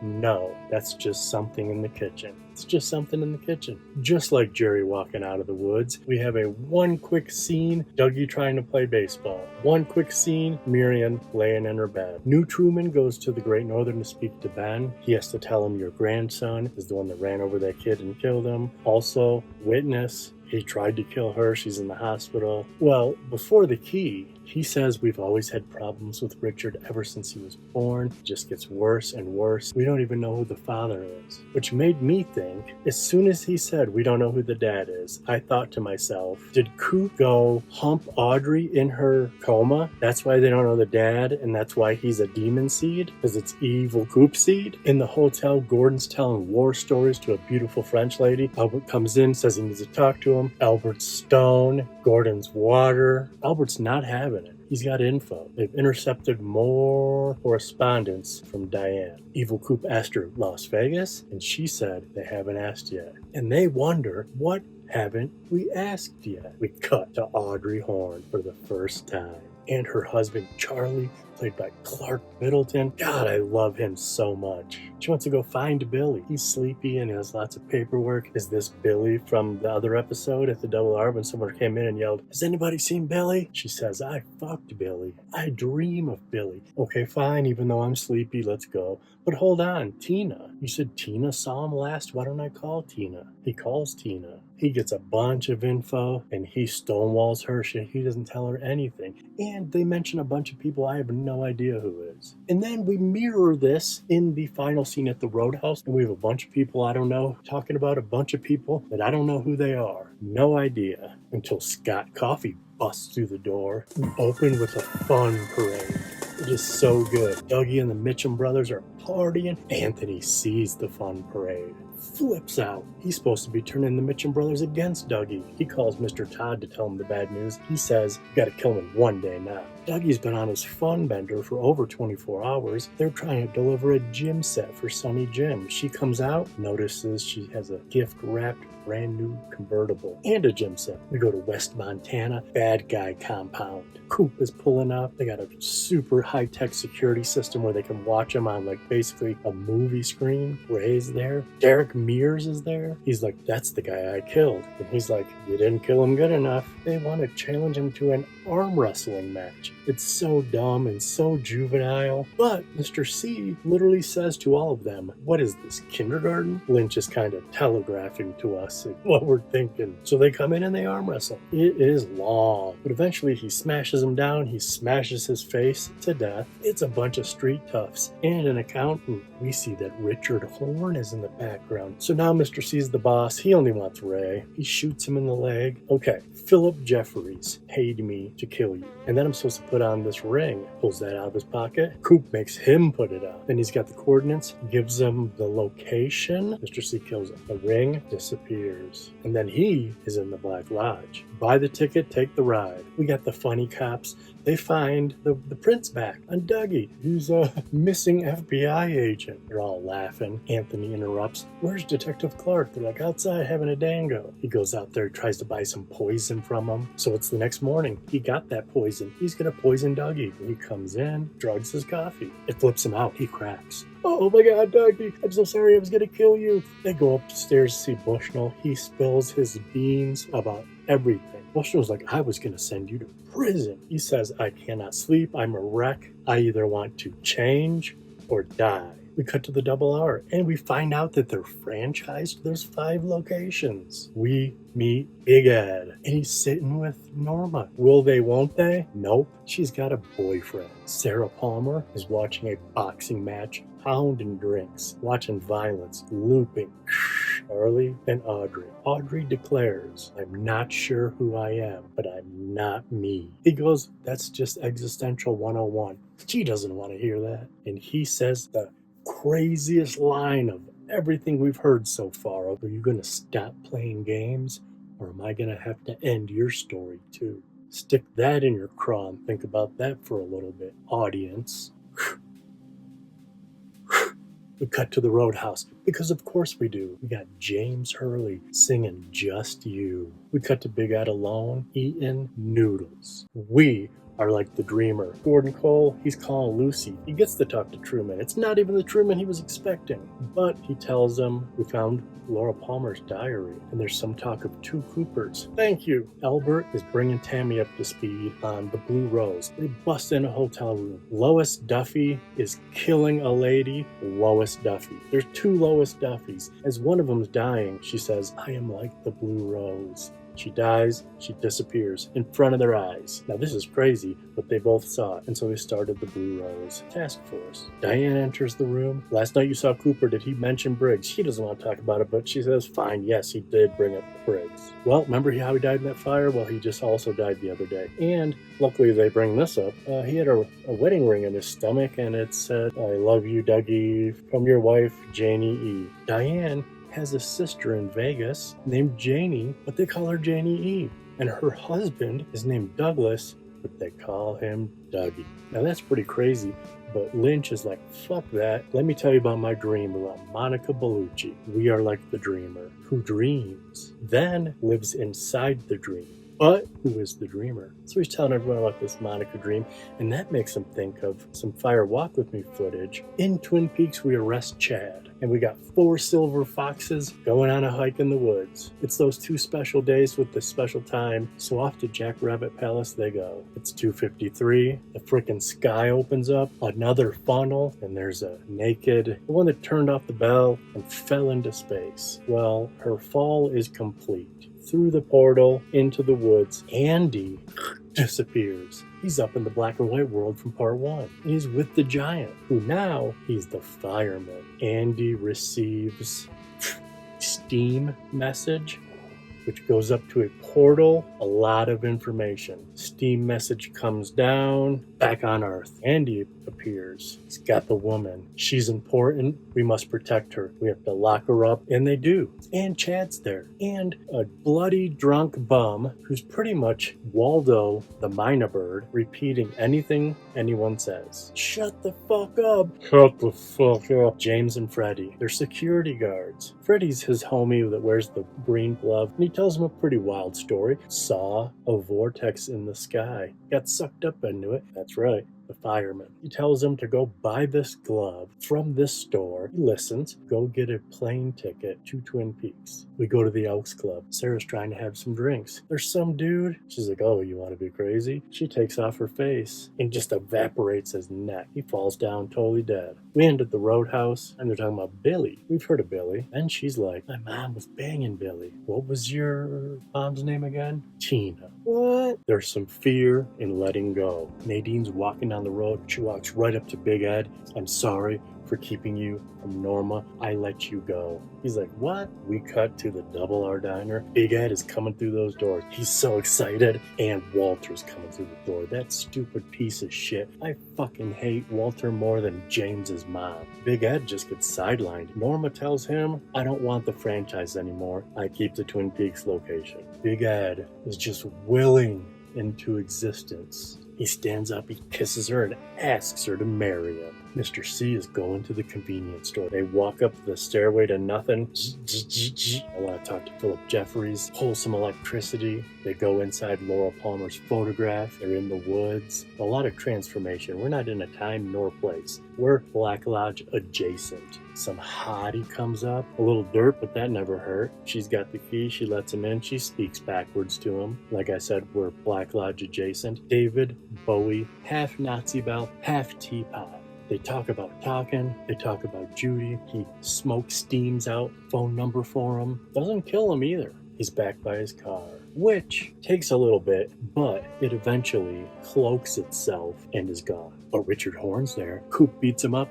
but accepts him. Get in the car, young fella. Stephen and Gersten are stressing out by this big, beautiful tree. Some of the best stressed out acting you've ever seen from both of them. The Mark Frost cameo creeps up and they see each other. Gersten flips out, hides behind the tree. We hear a gunshot. I think that might be curtains for Stephen. Red curtains, that is. Then Lynch, dick, makes us listen to ZZ Top. Freddie and James are going for a little drinky poo. Hey, nice to see you. And then him and his buddy get up, lay him out. Green glove Freddie hits one, hits the other. He fucked them up. Partial power. Mr. Todd and Roger, they want to talk to Anthony, but they get Chantal instead. Murder. Practical effect murder, digital effect murder. Take that, haters. Dougie's eating cake. He turns on the TV. Gordon Cole. Hearing Gordon Cole on TV. He takes that cake-eating fork, sees an electrical outlet. He goes over and he electrocutes himself. We cut to the log lady. She's dying. She says it is a change,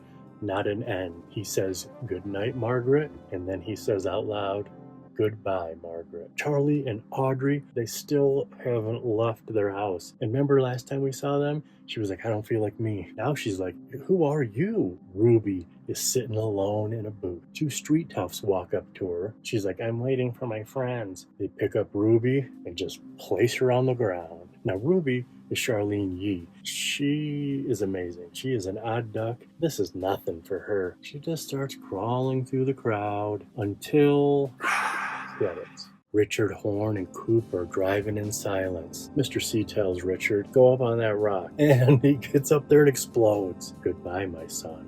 Dougie's house. Chantal and Hutch are on a stakeout. Dougie is in the hospital. Bushnell's there. His wife and son are there. The Mitchum brothers come in. His son asks about electricity. We cut to David Lynch in a sea of electricity. The Mitchum brothers, they drop off a bunch of food. They're going to go stock his house. Meanwhile, Bushnell's phone rings. The FBI are looking for Dougie. Back at Dougie's, we still have a stakeout. The FBI is also staking out Dougie's. So we have a sandwich.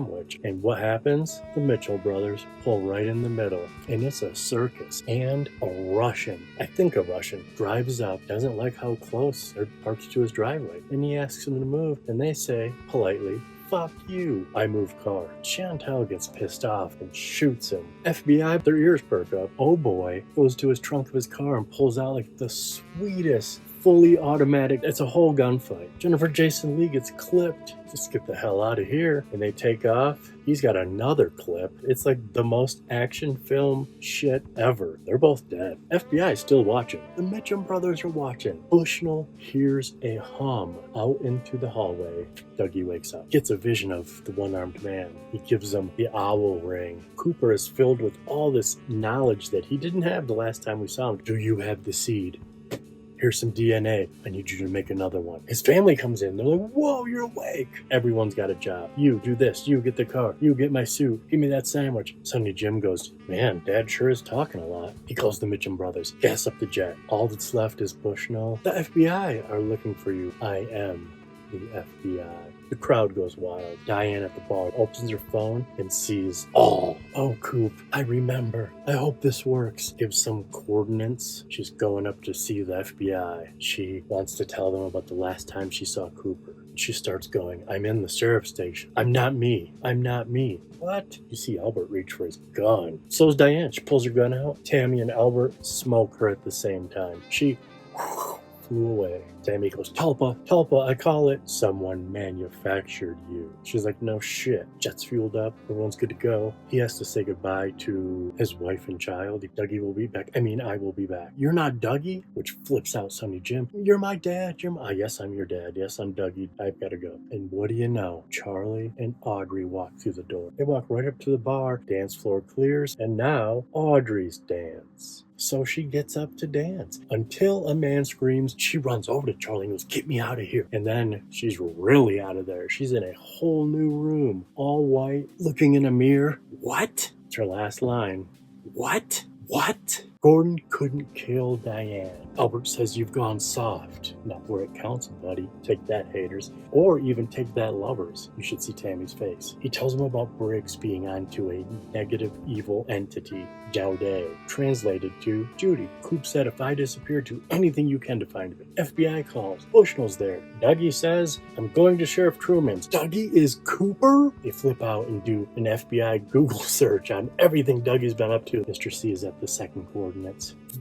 The White Lodge. Trapped in the cage. Briggs is there, monitoring. He's being processed. The giant is also overseeing. They process him, shoot him back into the screen. What is this? Agent Cooper. He's in front of the TwinPeaks Sarah station. He goes in, he meets everyone. Lucy, Andy, Truman, let's go talk. He gets a phone call. It's Special Agent Dale Cooper. But he's talking to Cooper in the same room. He gets wise to this, shoots him. His hat goes, wink, wink. The evil Coop falls down. Lucy shot him. Good Cooper hears this over the phone. Don't touch him! Andy runs downstairs to all the prisoners. The woodsmen, they're putting evil Coop back together. Good Cooper shows up. An evil orb just comes out with Bob's face. Freddy's there. Electricity? Ha ha. Meet rubber. Freddy wins. Good Cooper goes and puts the ring on Bad Cooper and he disappears. He asks Truman for that room key. We get that super long, superimposed face scene. We live inside a dream. Stone-shut Asian Eyes is feeling a connection. She walks over to him. She gets all Black Lodgy. That was Diane the whole time. Good Diane. Just muted. Everything turns to black. Gordon Cole, Dale Cooper, and Diane. We're Black Lodge adjacent. After some traveling, Cooper tells them, don't follow me. He has the Great Northern Key. He sees the one-armed man. One chance out between two worlds. They switch places. He's at Philip Jeffries. Did you ask for this? He says, Cooper, remember. Boom! James and Laura. We're watching old Twin Peaks. It's the past, but present-day Cooper's there. We see Jacques, Leo, and Ronette. Cooper intercepts. Who are you? We're going home. She trusts him. The pilot. Jack Nance is going fishing. There ain't no body, no dead girl. But we cut to the Palmer house, screaming. This is a new timeline. Takes a homecoming picture of Laura and just starts smashing it. Back to the black and white woods. Laura and Cooper. New timeline. Laura disappears. You can just hear her screaming, but she's nowhere in sight. Not in this new timeline. The World Spins starts to play by Julie Cruz, and we dissolve to Julie Cruz playing the song live. Modern day Julie Cruz. Falling through this night alone. Love. Don't go away. Come back and stay. Forever. We open with 2 and 2. Up first, Black Lodge. We're burning Mr. C. And here's the whole mistake of this story. We make a new Dougie. 2 Black Lodges. Let's go to the real world, shall we? Both having to do with that mistake. Real world Dougie. Janie E. and Sonny Jim. Then back to the black and white forest scene from yesterday. The I don't have Laura anymore. The road to hell is paved with good intentions. He could have fixed Laura in this new timeline. So back to the Black Lodge. We see Cooper and an empty chair. Twice. You blew it, buddy. Trying to help everyone. We get to see the arm. Is this the story of the little girl that lived down the lane? Put a little bit of salt in his wound? Oh no, I guess it's the story of the little boy on Lancelot Court. Laura comes up to him, whispers to him, "Good job, dickhead," and flies away. Talk about salt in the wound. So he's out, and he finds Diane, and they get to re-meet. Is it you? Is it you? We're going down the road. Are you sure you want to do this? Ha! Too bad someone didn't say that to him a little while ago. We stop. Portal. Transformation. This must be the place. David Byrne. Oh, hey, and Laura Dern. Burn and Dern, because they're about ready to churn and burn. Day becomes night. Same car, same people for now. We stop at a motel. Diane sees herself. What is this, a David Lynch film? They have a sex scene. She's covering up his face. She becomes Linda way before he becomes Richard. They wake up. She's gone. Now, he's kind of Richard, but he's still kind of Cooper. So he leaves the hotel. It's not even the same hotel. He sees Judy's Cafe. Coop part of him is like, let's go in there. Almost instantly, the Richard part takes over. Where's the other waitress? 3 cowboys start messing with her. 3 MDs and 1 Cooper. All be getting down with no delay. Nut punch, shoe shoot, threaten. Gets the address. Are you Laura Palmer? I'm Carrie Page. Yeah, but isn't your dad Leland? Big whoop. Isn't your mom Sarah? What is going on? It's difficult to explain. Come on in, I'll pack. Dead guy? No big whoop. Road trip. So they're there. Does this look familiar? Not really. A nice lady answers the door. It's Heather O'Rourke if she wouldn't have died. Murdered. They're like, do you know the Palmer? She's like, not me. Do you know who you bought this house from? It was the Chalfonts. Who am I speaking with? Alice Tremont. Thank you for your time. And they leave. And then he says, what year is this? Carrie's looking around. When you get there, you'll already be there. She screams, her house gets a flash and then goes dark. And then she whispers into his ear for the credits. Also, I love you, David Lynch. Mark Frost, you ain't half bad either. I don't know if you made it through all 49 of these, but happy birthday, Ryan.